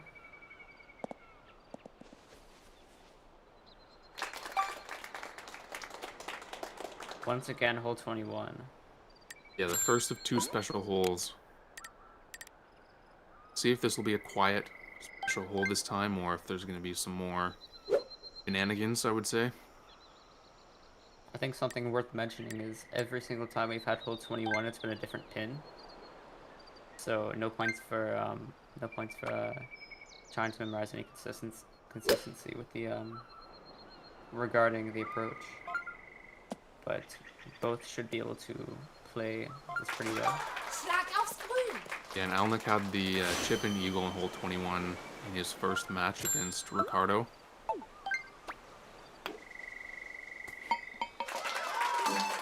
Schönes Birdie. And this pin definitely looks easier than the previous one we saw. Okay, so it's more viable to use a stronger club here, just for the rollout. Unlike with a nice shot there. Yeah, definitely could have benefited from some backspin. Same with Draco. Yeah. Backspin's tricky though, because if you spin and you miss the hole, you're just going right down into the fringe, possibly even onto the rough. It's hard to judge this hole, but pretty from Alnick. And we're still going to be maintaining 1-stroke lead from Alnick after hole 21. A very, very calm special hole, contrary to the previous ones. It's match day. Yeah, it seems like a theme we're having is very strong wind on these special holes, so luckily we got a break from that right there. Hole 14 and hole 12 followed by that. This will be interesting. 2 goal chances. Wind is very nice here on 14. And as Alnick was saying a couple games ago, when you're playing offline, the wind on hole 12 is always going to allow you to take the fairway shortcut. Yeah. We could just see double eagles on both holes here. We might see an albatross. You never know. These are 2 very capable players. Absolutely. Prima Annäherung. And Alnick, they're both going to have to adjust a little bit for the right to left wind. Also gonna have to pay attention to the power and the backspin because there's a good tailwind here. Toller Eagle.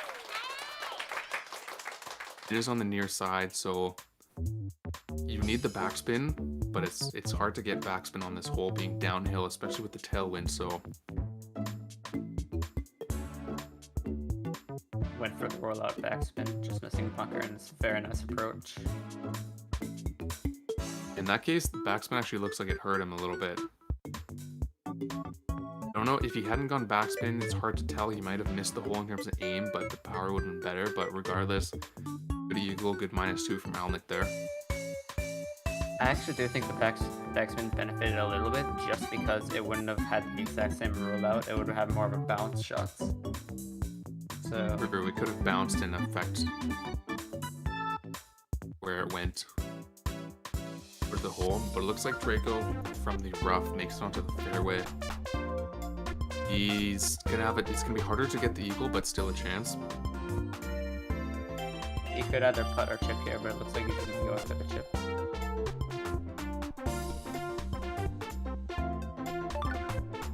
From the hole, but it looks like Draco from the rough makes it onto the fairway. Dang. Lip out. Yeah, that's too bad. That's gonna be a 2-stroke lead now for Alnick. Normally, I would say it's hard to see Alnick giving up a 2-stroke lead. It depends on how he plays. If he's gonna play like he did last game, Draco could have a chance to make a comeback. But I also don't think Draco's playing up to his standards as well. It's true. However, we have seen very many turning points in these games, so again, anything could happen between these two players. Klasse Schlag. And I think Alnick was mentioning earlier that Draco likely may not have been practicing as much for the games. Yeah, he might have a bit of rust. Here we go, as mentioned, a win that's going to allow you to make it onto the little island there. Interesting in position. That area of the green is a lot flatter, and you don't really get that super hard right fairway bounce when you're on the left side of the green. So again, Albatross is always ambitious, but a chance here.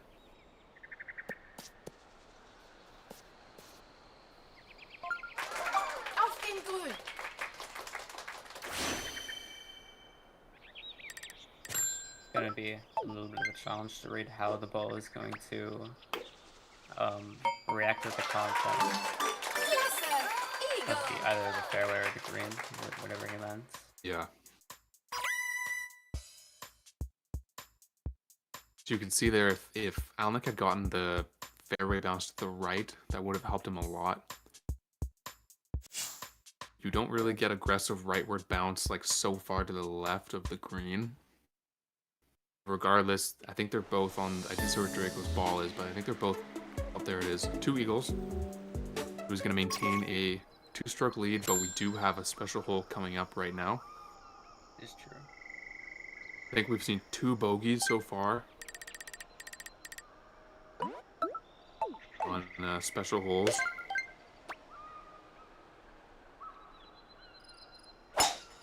Hoping to see some good wind here. In 19, this is what messed up Ricardo last game.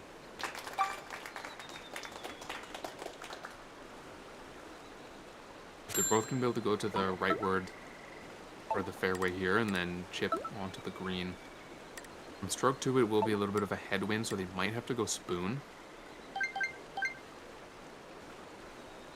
It's true, you do want to get a good roll out over the Schöner hill that Schlag.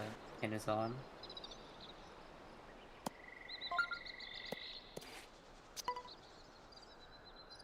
But nevertheless, let's see what Schlag aufs Grün. these players. Looks very we're close to gonna the edge back of out the of it. water, so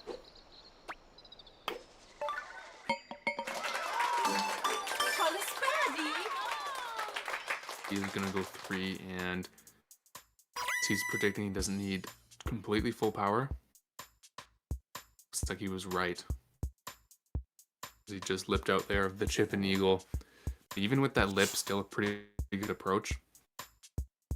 And he read that really well. It was a great chip. He did read that. Two birdies Nice there. birdies. So very calm special holes, but with one hole remaining, expecting Alnick to close this out, take game one of this best of 3 series for 3rd place.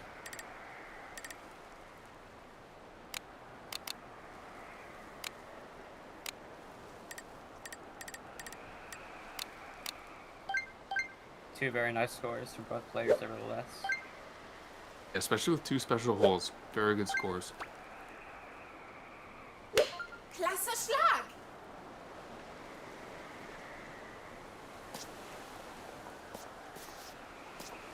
8 here. This is a tricky pin position because it's so close to the cliff. You have to clear the Auf den cliff, Grün. add backspin, so you don't go too far away from the hole. It's going to take a little bit of a rough balance. That's likely very necessary there. Yeah.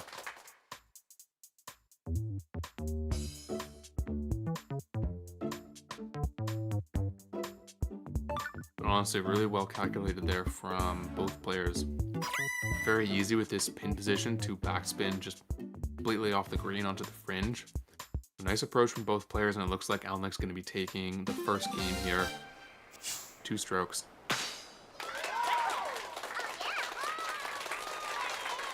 Spielende.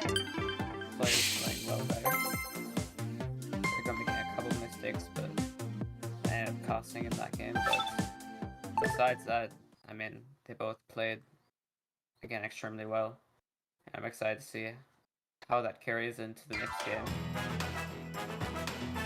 Yeah, with the seed that they got, the scores are Hier die pretty good scores. Spieler. Like I said, 2-stroke lead from Alnick, so he's taking a 1-0 lead.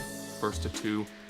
Winner of this game will be crowned 3rd place in the Golf Super League Season 1.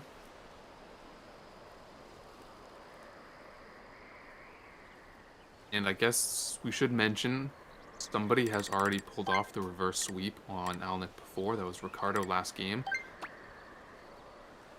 Happened to him again. But as everybody knows, it's NSS golf and anything can happen. That's very true. To both players on game number 2, hole 5 here.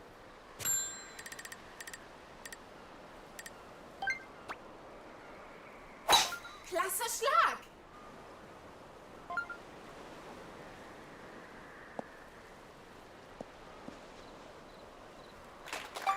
It's crosswind here, so it's gonna be a little bit tougher to play.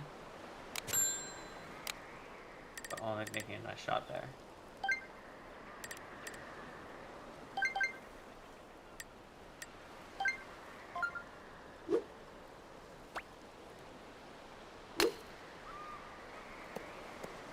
Yeah, he played that shot as pretty much as well as he could have. Gute Got Annäherung.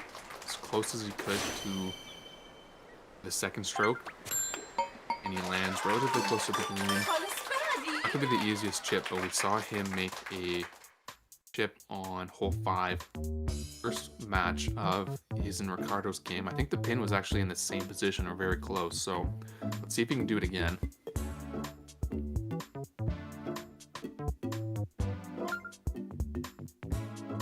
Very close shot.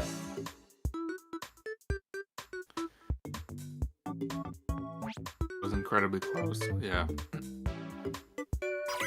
Not Looked like he did the same play. He likes to go 7-iron and then roll up the hole. Yeah, I'm a big fan of that play myself, and sometimes it can get a little bit Yes. tough with how it breaks, but Draco also having a nice shot there. Yeah, it looks like Draco went the wedge play, which is, I think, what most players do. It's a little tricky though, because when the pin is at the back, your ball is gonna bounce because it's so hilly back there. So I think the 7-iron play is a lot more safe. Draco did come very close though, but in the end, both players sinking birdie.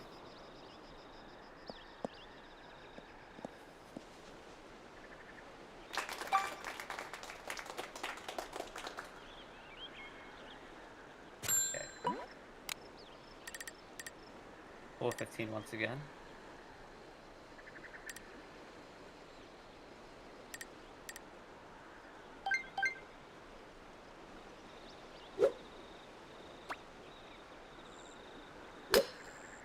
Seems to be a pretty good wind. So chip and eagles on the table here. If not, definitely a birdie. Prima Annäherung. And I apologize, I There. misspoke. I said both players sinking birdie, but Draco actually got the bogey there. We can't see his POV, but I guess he went out of bounds somewhere around hole 5. Schönes Might Birdie. have adjusted too much for the crosswind, and he clipped the tree or something, landing out of bounds. But unlike with the birdie and then Draco with the bogey there, so Unlike's off to the 2-stroke lead already. Very true. Then he has a very nice approach right here. Yeah, 2 very good approaches.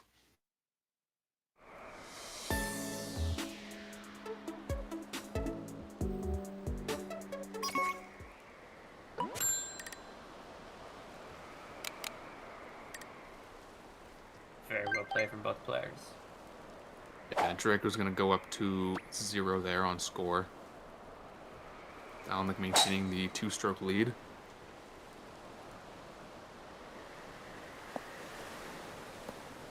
I'm wondering if that bogey's gonna play into Draco's psychology a little bit. He might. Hopefully it doesn't affect him, because he is gonna have to play very, very well if he wants to make up a 2-stroke comeback here. Tolles Birdie. So it looks like Alnick is going to play the spoon here, which is what we saw from Clem earlier with the hole-in-one.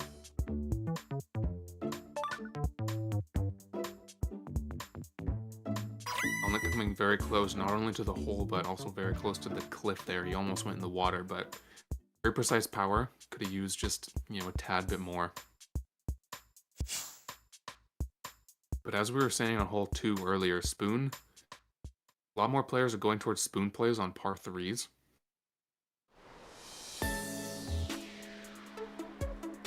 True. I think it's maybe because of a more consistent rollout and then how it acts with the terrain on the grid. At least some more points for consistency regarding chip-ins or hole-in-ones. Yeah, it does get affected by the wind a lot less, so for someone who uses irons Schöner like Schlag. myself on all these par 3s and you want to switch over to spoons, you would have to relearn a little bit. Definitely practice all of them offline before you start using spoons in online games. But they seem to be working very well.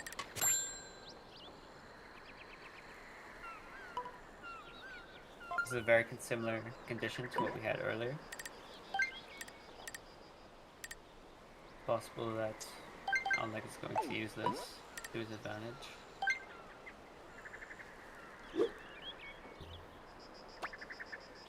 Oof, that was very close. Yeah, we did see similar conditions. That was like the last inch of the bunker that Alnick possibly could have hit there.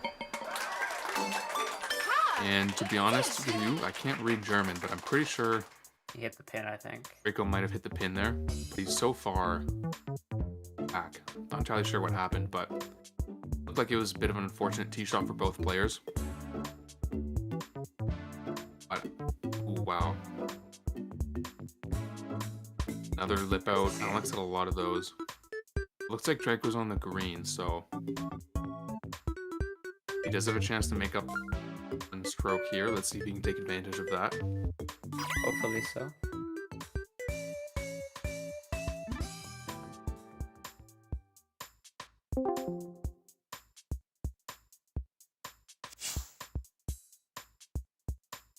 And that makes it 2 lip outs. Wow.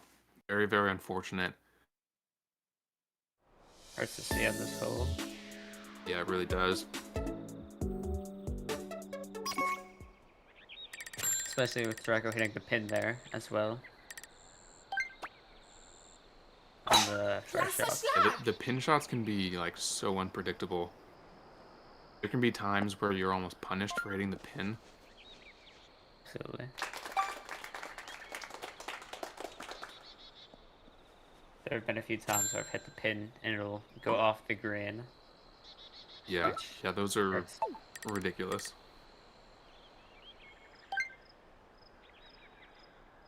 Would have been an epic turn of events, that's for sure. Draco's a very, very solid player. He came second in the Super League overall. He has some very good games. So it probably is a bit of rust because we know he can play better. He was capable of playing better, but maybe today is just not his day. That is possible to be the case. And if I'm not mistaken, this is the exact same conditions as the last match. I think it is. And yeah, the last time Alnick went a little bit left of the hole. This time he goes a little bit right. You'd expect if he gets this hole one more time, might be able to sink the albatross, but this time it's just going to be the eagle. I think what happened last time is when he aimed further left, the shot broke left, and this time he aimed further right, and he didn't get that left break that he wanted off the collision. Yeah, the bounce on the fairway is really hard to predict on hole 12. Draco with the closer approach, but they're both gonna get -2. Schöner Schlag.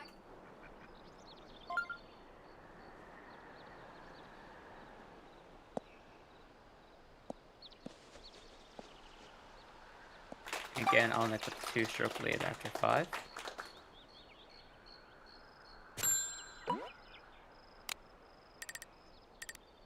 Going on to hole 1 here.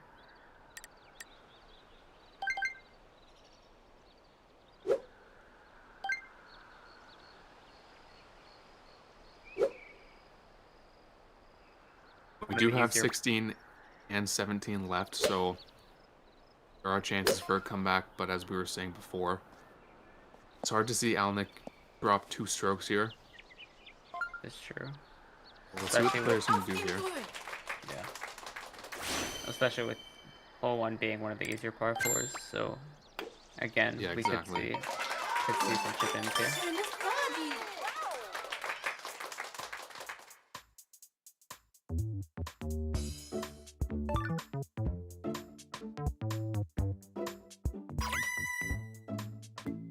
And it looks like a little bit of difference in the strategies. Alnick went for the fairway bounce, roll up to the green. Draco went for the backspin. Both getting good enough approaches for the birdie. Yeah, it seems as if Alnick prefers for most holes to do a rollout shot, while Draco prefers backspin shots, and which is kind of interesting to see the difference between the two. Yeah, there's benefits to both. I do find backspins a little more unpredictable, but so can rolling on the green be as well, because sometimes if you have to land on the fairway or Toller Schlag. tricky green, it can bounce. So both have their advantages and disadvantages. Absolutely.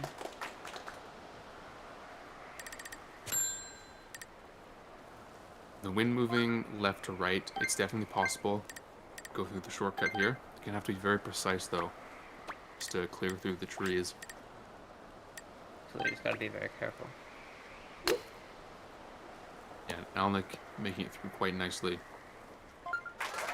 It's a Gute pretty good pin Anlegung. position for the chip, but the wind is gonna make it a little bit more difficult. Tolles Birdie. Yeah, I think the pin is also on a little bit of a not too much, but a little bit of a side hill. So topography is Yeah, gonna I be a little think bit Draco dicey. just went out of bounds there. Again, I don't read German, but I'm pretty sure that's OB. Yeah, I saw the gray text.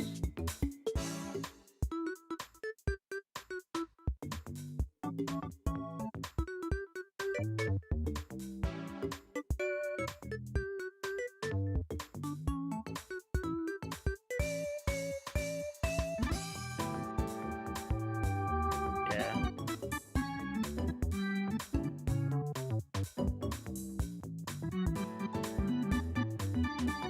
It is a bit of a tough shortcut to make. To be very precise, make sure you don't hit any of the trees on either the left or the right side.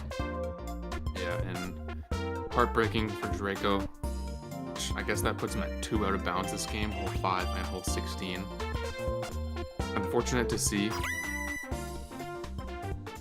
but also not going to take anything away from Alnick. He played very well this game and a great bounce back from the semifinal where he lost to Ricardo. So doing what he can to secure third place and making the best out of the situation. But definitely heartbreaking to see for Draco.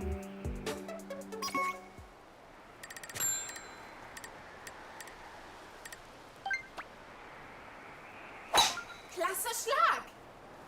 Tough match. We're going on to the last 2 holes of this third place match.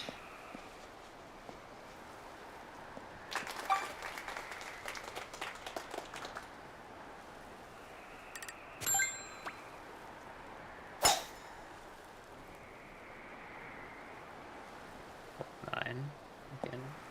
This time it is a bit north, mainly crosswind. So we won't be seeing a 3 iron to get over the tree on the second shot. Yeah, this is likely just going to be a standard hole 9 play. And with no tailwind here for stroke 2, both players are just going to drive to the end of the fairway. An attempt for the chip.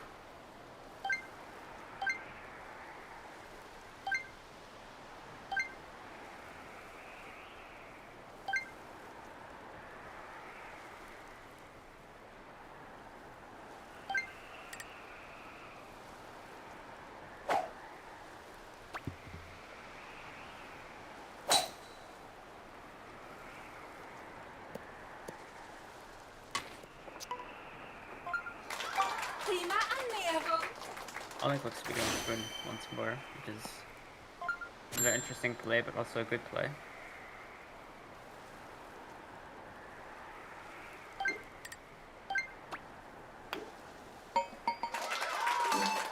Schönes Birdie! See what he does with it.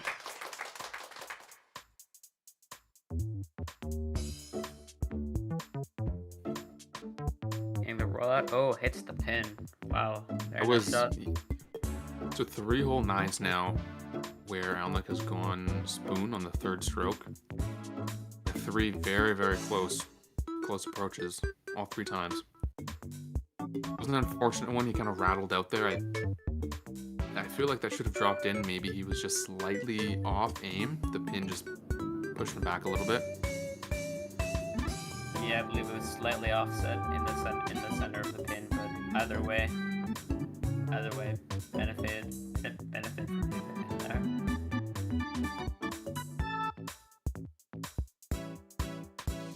Draco, unfortunately missing his putt. Yeah, the unfortunate streak for Draco continues, but the game, unfortunately to say, is already won by Alnick.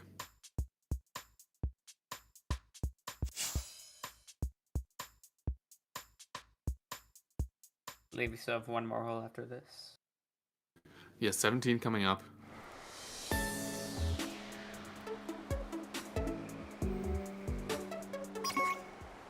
Hopefully at least good win there. I think the theme for today for hole 17 has been a little bit more tougher wins. We had a 26 mile per hour crosswind earlier, and then a north wind as well. In some Yeah, that previous first hole matches. 17, you couldn't even get onto the green, and the second one was so strong tailwind. You have to get very precise power. Looks like we got headwind here. Cannot make green, sadly. I don't think so.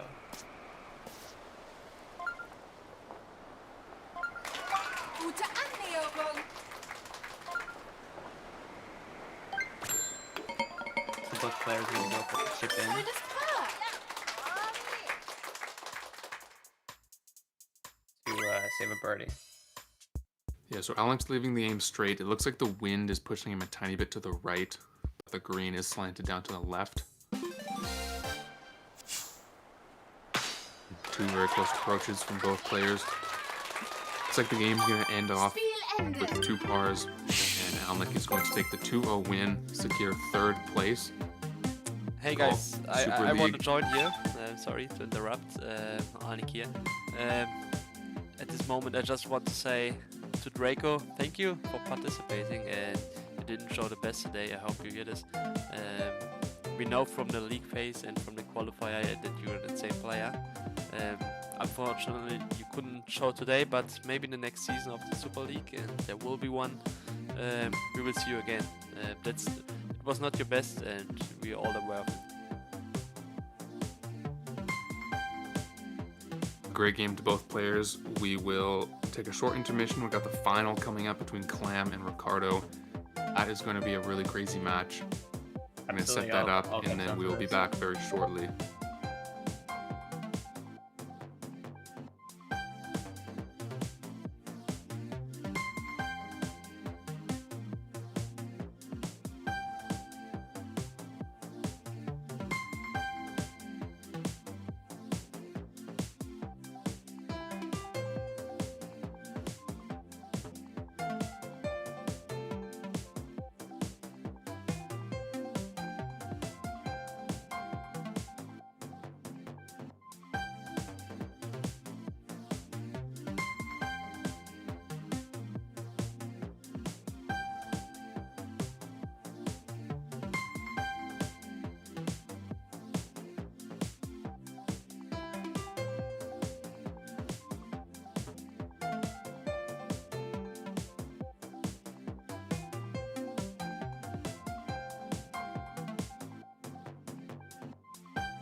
And everybody, we are back. Let us know if you can hear us in chat. We got the final here. Clam versus Ricardo for first and second place of the Super League Season 1. I think we have the audio delay fixed after the first few holes. If it's still delayed, just let us know. We'll try to work on that. But after a very exciting semifinals and third place match, it all comes down to this. Clam, most people know him, incredible player, former world record holder. He's also first and second place of the Super League Season 1. I think we have the audio delay fixed after the first few holes. Still delayed, just let us know. We'll try to work on that. But after a very exciting semifinals and third place match, it all comes down to this. Clam, most people know him, incredible player, former world record holder. He's also first and second place of the Super League Season 1. I think we have the audio delay fixed after the first few holes. Still delayed, just let us know. Photo square. After a very exciting semifinals and third place match, it all comes down to this. Clam, incredible player, Golf. former world record holder. He's also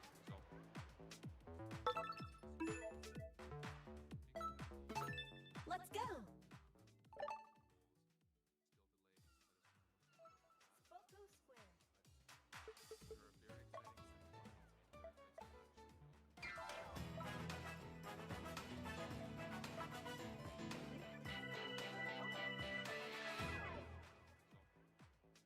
The contestants.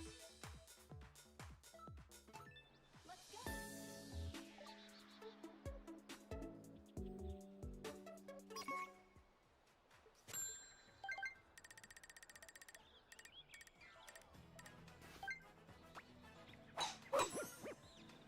I was looking at the wind and I said hole 6. Apologies there.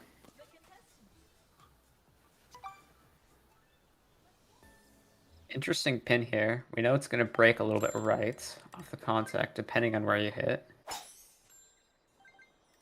This is an interesting one, depending on where you land as well. If you land on the fairway, it's probably going to be an aggressive rightward bounce. And I said hole 6. Apologies there. I think we saw Ricardo on the fairway over there.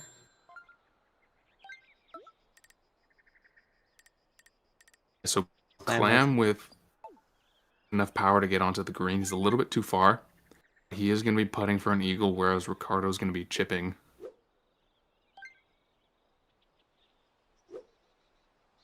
Ricardo with the chip in. Very nice played by both players. Clam with the putt. Great plays for both players to start off. Chip in even.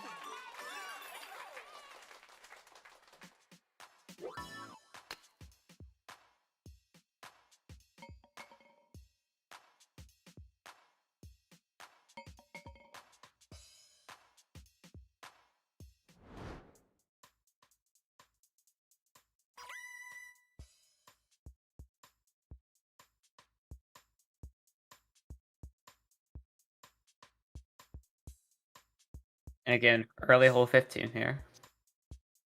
We've seen that in quite a few of these games. We have many of them have had hole 15.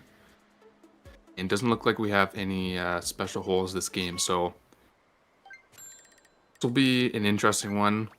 Special holes have definitely affected some of the games previously. Very much so.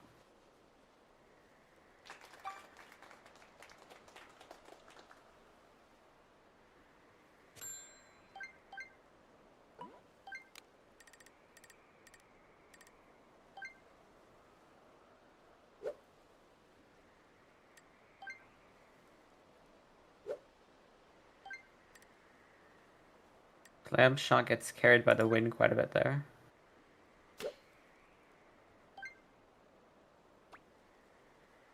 So good power.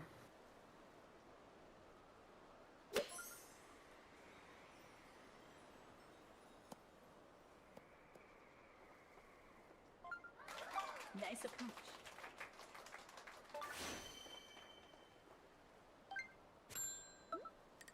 Both players making the birdie. hole 15. So tied after 2. Nice birdie. Yeah, we're still tied. Very solid start. The finals here by both players.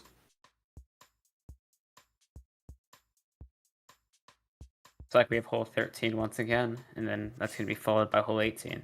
So 2 holes where they can gain a lead. Yeah, or fall of them. behind. We see hole 9, the only other par 5 at the very end. So obviously that one's very wind dependent, but that can definitely be a game changer, depending on the conditions. Very true. Crosswind here, but it's not too strong.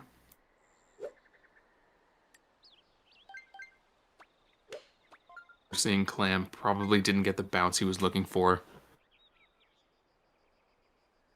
Ricardo goes with the backspin shot. Fortunately, didn't quite get far enough up. But he still has a very nice shot for Too birdie. little power from him. Nice on.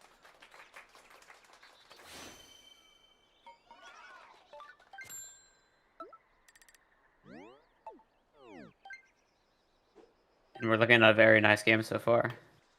Here we are.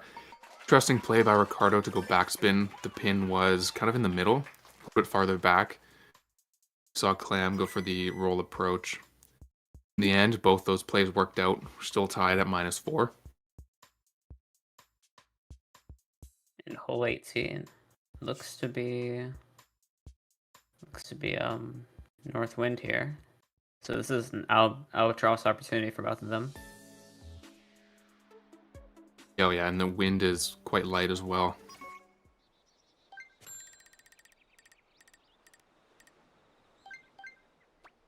An albatross here would be interesting because not only would it put you out ahead by 1, maybe even 2 strokes, also definitely give you a confidence boost, which could help you going forward for the rest of the match. That is true. You do gotta think about the mental game a lot. I'd like to say half of it is the actual golf, and then half of it is just not getting in your head too much about what's happened. Yeah, exactly. This green, the pin position, it does break to the right a little bit. Looks like the wind carried Clam a little bit too far. You can see on that second to third tier on the green, it did slope quite down to the right, which is what Clam was trying to play.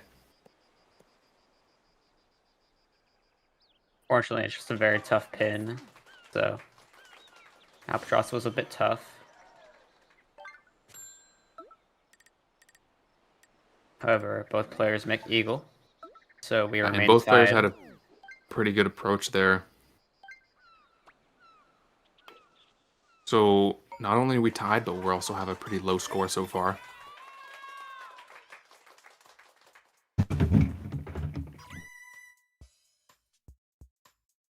Both -6 after 4.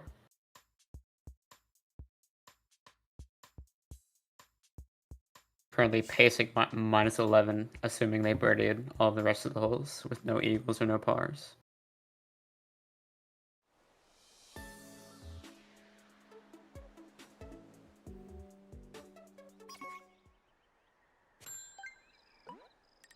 A little bit of crosswind here with this pin. Not the easiest to play. Clam shot takes a heavy carry right. Then Ricardo, I think, barely rolls past the hole there. Again, 2 different strats for this hole. However, both of them worked very well.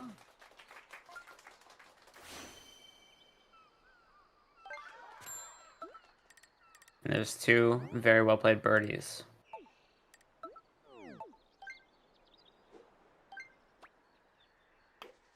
So both at -7 after the front 5. So a neck and neck game. Yeah, it's a very even game so far.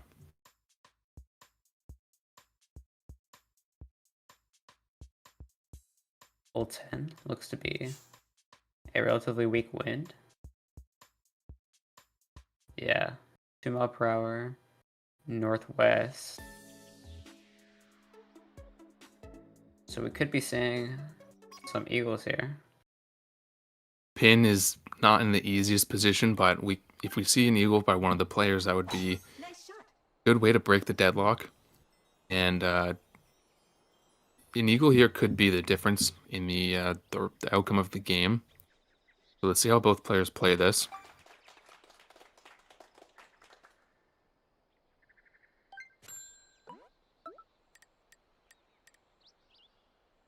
Close shot by Clam there.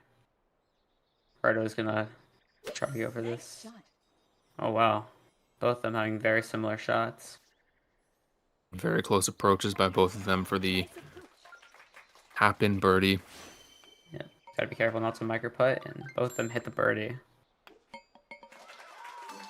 Nice birdie.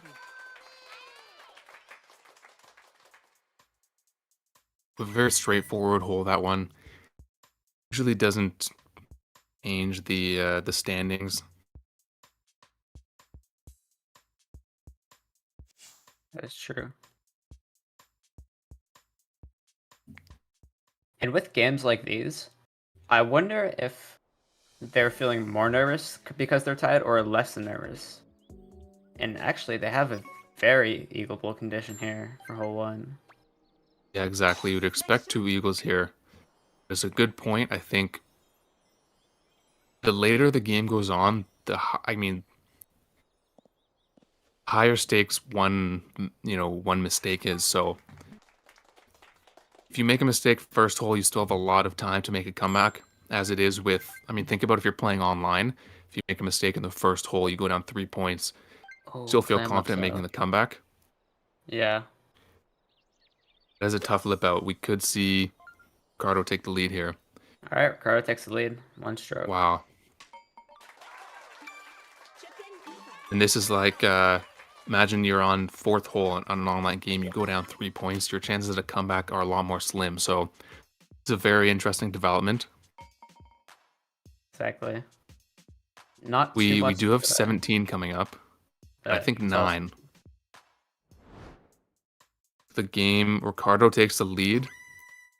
Very well played hole 1 to him. Unfortunate lip out from Clam, but though he does have the lead, the door is still a little bit open, considering the remaining 2 holes we have.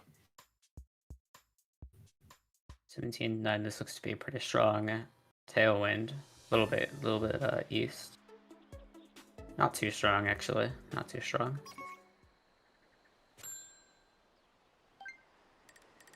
And I like the pin better where it is now than it would be on the right. It's also true. Clam's going driver. Obviously can't give it full power. Very nice shot there. Bounce on the fairway does put you on the left. A good approach, all things considered. And he's doing what he can to stay in the game. Roll out a little short, but get very, very nice approach for birdie.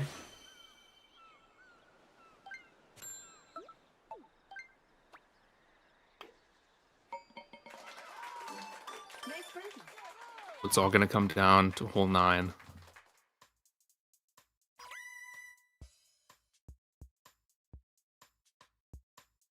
Ricardo with the 1-stroke lead. Obviously, he's the favorite for first 9-hole game. Sure. We'll see what Remember- the wind is saying here. Ooh, a little south.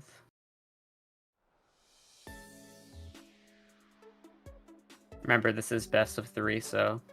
And we have seen a reverse sweep earlier in the tournament during the semifinals with Ricardo and Alnick, so Nice shot. anything could happen.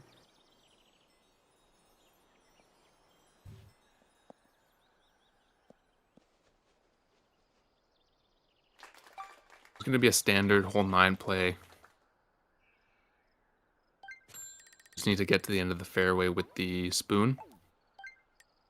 Clam's I'm going to a little bit curve of a that slice. just to give him Bit of a better angle to get onto the green here.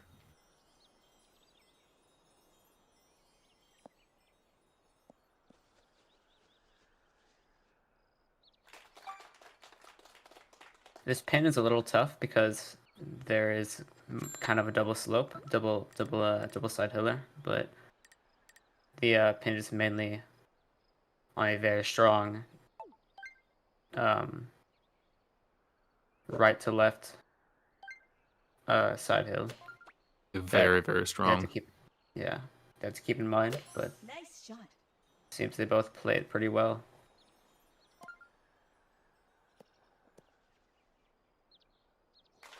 Nice on.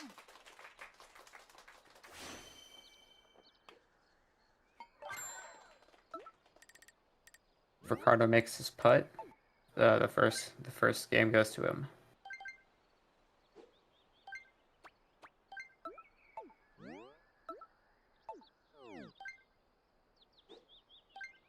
All right, good birdies from both players. And there it is. So very, very close match.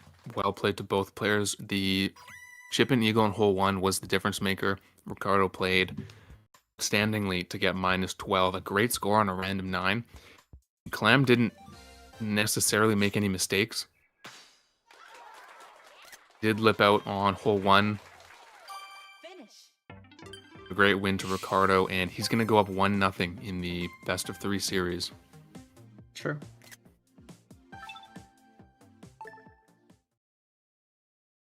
Starting off with hole 18 next game.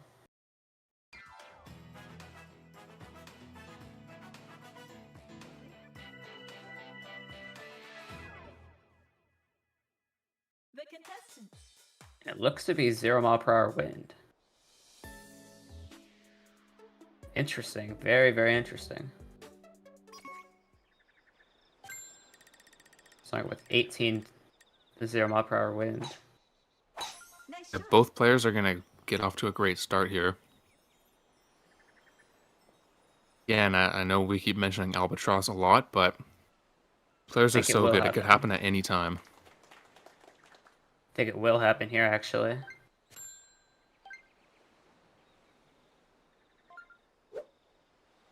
Yep. Clam gets the Albatross. And I don't think he did any adjustment there. The wind was Yeah. just 0 wind. Nice shot.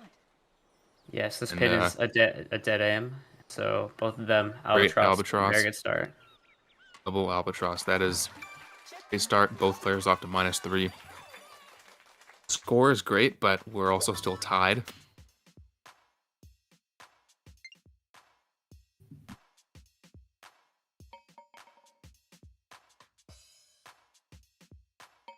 Yeah, very good start for both players.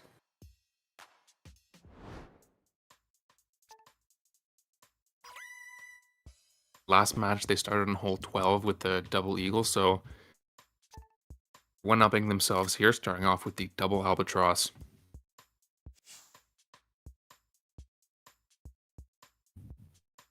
Again, Followed no by hole special 6. holes in this match. It's just going to come down to who can be more consistent, who can make better chips. We have hole 6. Very birdieable conditions, a little bit of a tailwind. If they do read the fairway grid correctly, this could be a possible eagle.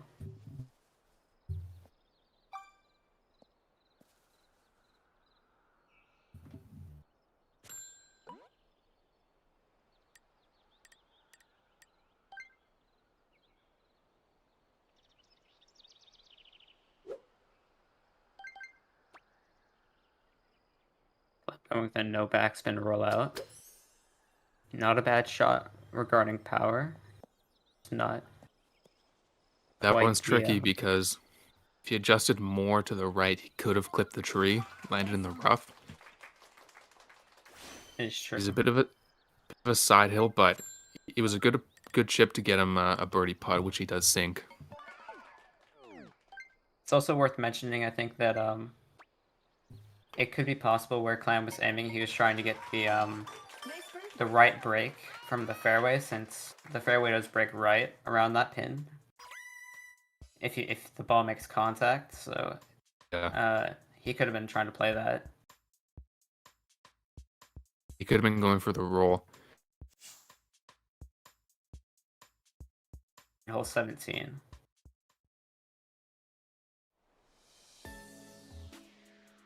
To be another 0 wind.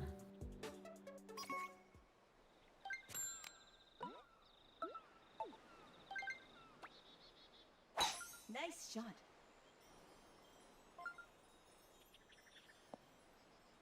Fairway will break a little bit to the left.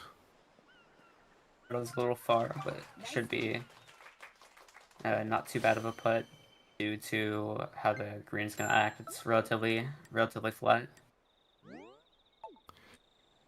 Ricardo has a flat putt, and Clam has a pretty easy one as well. Nice birdie. Players -5 after 3. So some very good scores.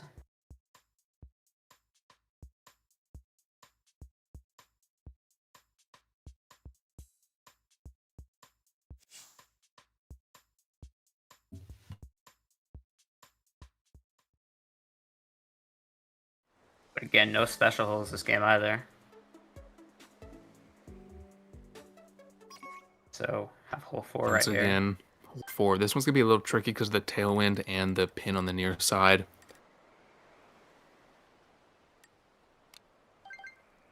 You need backspin unless you have literally the most precise power ever, but probably going to see backspin here from both players. Nice shot.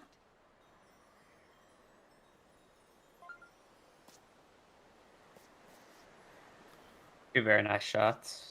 Honestly, very close from both players.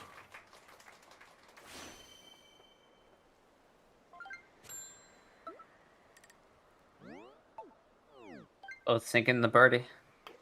So it remains tied Nice birdie. after 4.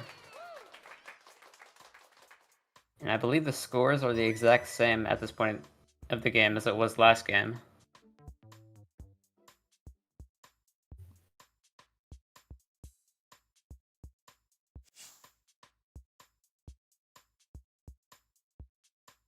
So moving on to hole 16. -6 after 4. 16 here. We'll see the wind. You are going to be able to make the shortcut. We'll see if either one can secure the chip and eagle. This could The be a very deadlock. important. Yeah, this could be a It very could be important very hole. important for the outcome of the game. Nice shot. Alright, Clem gets Clem out of the actually bunker. almost making it onto the fairway, or sorry, the green. Still gonna have to chip this, although that is possible.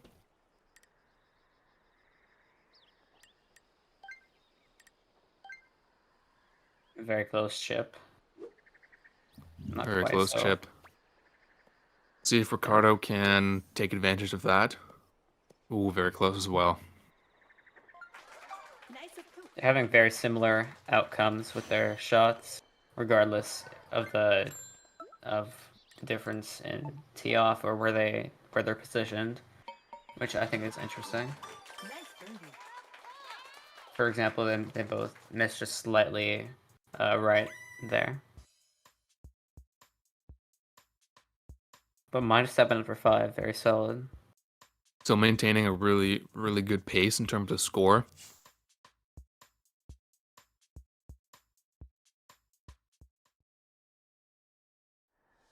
And another south wind hole 5. Or sorry, not hole 5, hole 9. And a very light wind, so likely going to see same strategy here.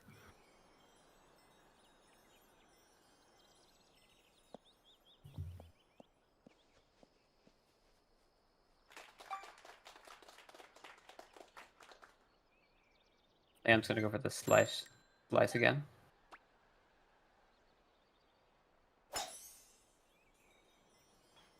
Very nice play.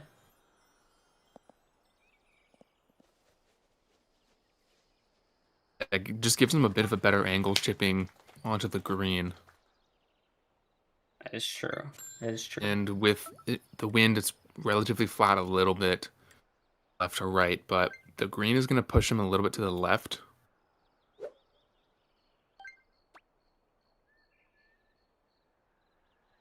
Nice shot. I think they both broke a little bit more right than they anticipated, but still, nevertheless, very, very good Nice shots. approach.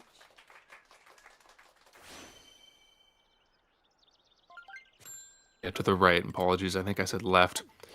Good putt there. Nice birdie. And the deadlock continues. Don't Going on have to the back three. two difficult holes coming up. Could honestly see a sudden death. These are both tied still with 3 holes left. 0 mile per hour wind could change things up a bit here, though. Could we saw both Ricardo and Alnick using the 7-iron for stroke 3 strategy to roll up to try to get the chip in. Assuming Ricardo is going to do the same here, we'll see how Clam plays this one.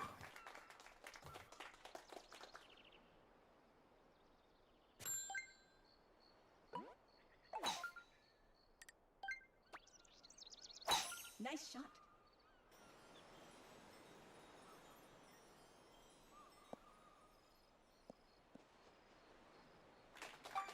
And just comes down to who can adjust better for the green. The pin is a little bit more right than the previous hole 5s we've had. Okay, Clam, reading the topography well, just a little overhit, and it's actually on the fringe. But it shouldn't be too It's bad going to of a make his play. putt a little bit harder. Oh, and misses the birdie. That's important. He just nicked the edge of the hole there. So doors open. Oh, and barely lips in there for the par. Nice approach.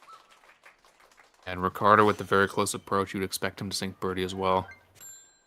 Hoping to not micro putt. Yeah, sinks the birdie. Nice. So he takes the 1-stroke lead with 2 holes left. Ricardo is playing very, very well right now. He is.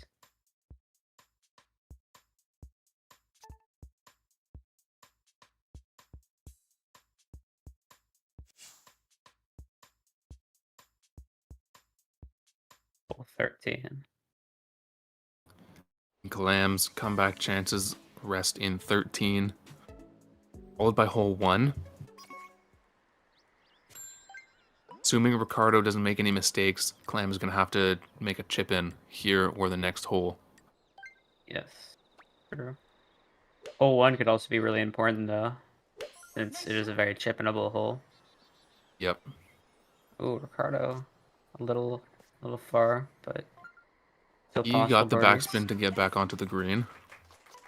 So luckily for him, he's not on the fringe, but he still has a far putt.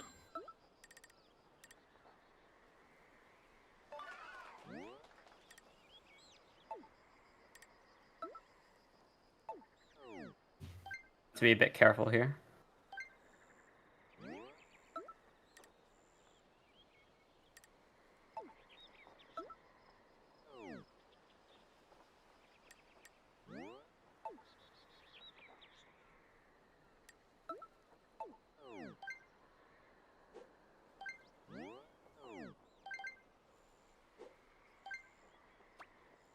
Oh, that's important. Okay. So Ooh, that was suspenseful.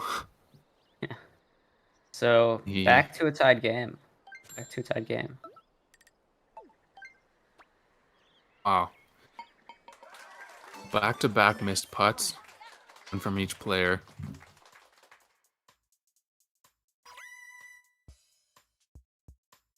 Wow, so still tied up. We got hole 1 coming up. But again, anything's possible still.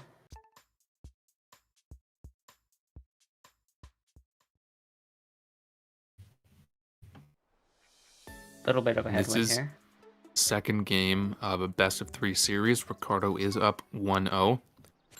So Clam has to win this if he wants to stay alive. It is a headwind, but it looks relatively flat, and so Possible chip-in eagle. is very much on the table.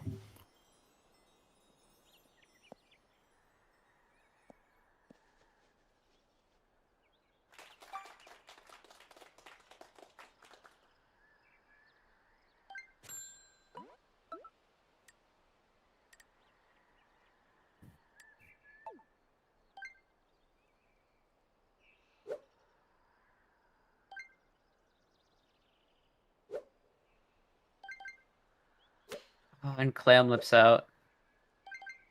Very close shot. There have So been if Ricardo so many chips close in, calls this game. yep. So if Ricardo makes this, that's the time. Yep, Ricardo made that. Wow. Very great game by both players. Wow. That was, yeah, that was That was a that clutch was a chip game in. right there. That was such a And so clutch shot. Ricardo coming into the final match to here in the 4th seed.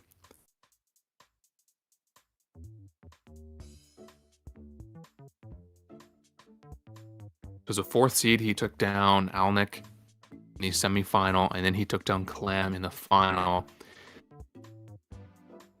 So he'll take the win. He'll take first place for season 1 of the NSS Golf Super League. Huge congrats to both players. Wow. Yeah, well played to both players. Ricardo just edged out Clam in both matches. Hi guys, I'm joining again here. So incredible win by Ricardo. I think he in both games he clutched it on hole 1, and both times Clem just slipped out, so unlucky for him, but he played really well. So huge congrats to Ricardo and to Clem for the 2nd place. Also thank you for Draco for the 4th place. Well played. Not today unfortunately, but weeks before you were incredible. Huge game. I am a bit sad. I wanted to continue. I wanted to see his sudden death, but Ricardo will be fine with the chip in the end. Yeah, Ricardo made sure he didn't leave his fate in the hands of sudden death. Seriously, huge congrats. If I'm not mistaken, this is Ricardo's first major tournament win. You can correct me if I'm wrong, but Yes, that is true. this is, and yeah, and in one of the most elite tournament out there. There were eight players in the Super League. It actually started off in a 66-person qualifier. Out of all 66 players, Ricardo made it to top 1 in the end of everything. So great season to everyone. Huge congrats to Ricardo. It was a great finals as well. Really entertaining to watch. Yeah, he just got better in the last few months. He just improved a lot, and you see it here. So incredible win. What should Clem do? He even got an albatross. He missed one putt, and Ricardo took off. He didn't need more, and that's incredible. So thank you to the players. I also want to say thank you to the commentators, to Sensei, to Clem. Check out all the channels of them. They are also great golfers. You can see the channel names in the description. So check them out. It's really interesting. And yeah, then about this event, about this stream, I want to say it was an experiment for me.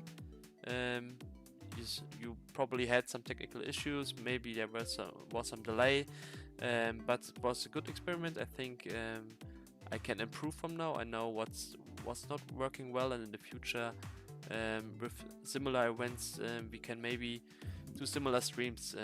Especially the final went really well. I think the commentating was on point, or maybe a bit ahead, but almost on point. So I learned a lot for streaming and for hosting, something like that, and maybe this will be we can have such events in the future for more. Absolutely. And season 2 of the Golf Super League is going to be even better. Yeah, hopefully. So I can already tell. I was chatting with Sensei a few weeks back already about the second season. I can't do it on my own. I asked Sensei for help, and then maybe we'll ask some other from you, maybe Ricardo, maybe you for help. Organizing this kind of stuff should be bigger. We want more divisions.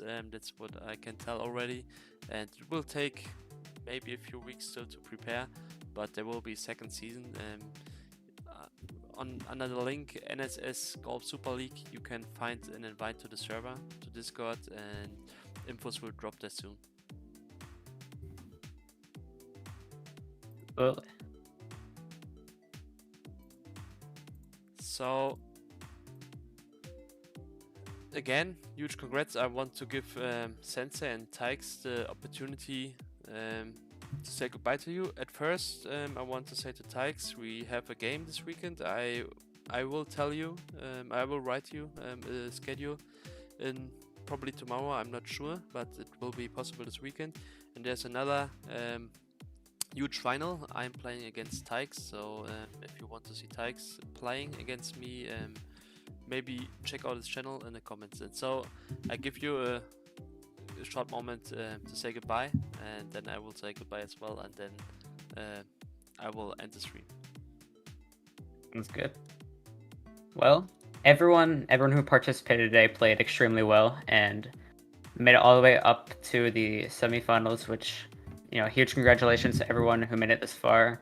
No matter how the games went today, everyone like really was on fire, and it was really exciting to see. And you know, that's pretty much all I could say. Huge congrats to Ricardo for winning, and for Clem to securing second place, and Oleg to securing third place. And yeah. And very- anybody who's still watching, there are multiple, if you want to get involved more in the golf community, there are multiple Discord servers around with tournaments. We already mentioned season 2 of the Golf Super League. There's a couple others. If you want to join tournaments or other competitive golf matches, you're welcome to join. This event wasn't a closed event. It was open to anybody who wanted to join the qualifiers. So if you're here and you enjoy golf and you want to get more involved in the community, there's a few Discord servers you can find here and there. Would love it if you joined, and it's a lot of fun. But thanks to everyone for watching. Very, very excited to see you guys in season 2. Well said, Sensei. So if someone is still searching for the community or for the Discord servers, you can join the Super League with the link, but you can also just write me or write the players. Almost everyone from there is on Discord, will be writing back. So just ask us and we can send you some invites if you want to participate in such tournaments. And then I just want to leave it to the players. It will take me a few hours to announce everything on the server, to maybe pay you the prize money. So give me a day, because I'm in a rush after the stream. I have to hurry up, and I'm on a private event, and then it's night in Germany. So give me the time, and yeah, and then I will contact you tomorrow again. So thank you very much, every player, every commentator, and every viewer, and I hope I see you soon. Goodbye.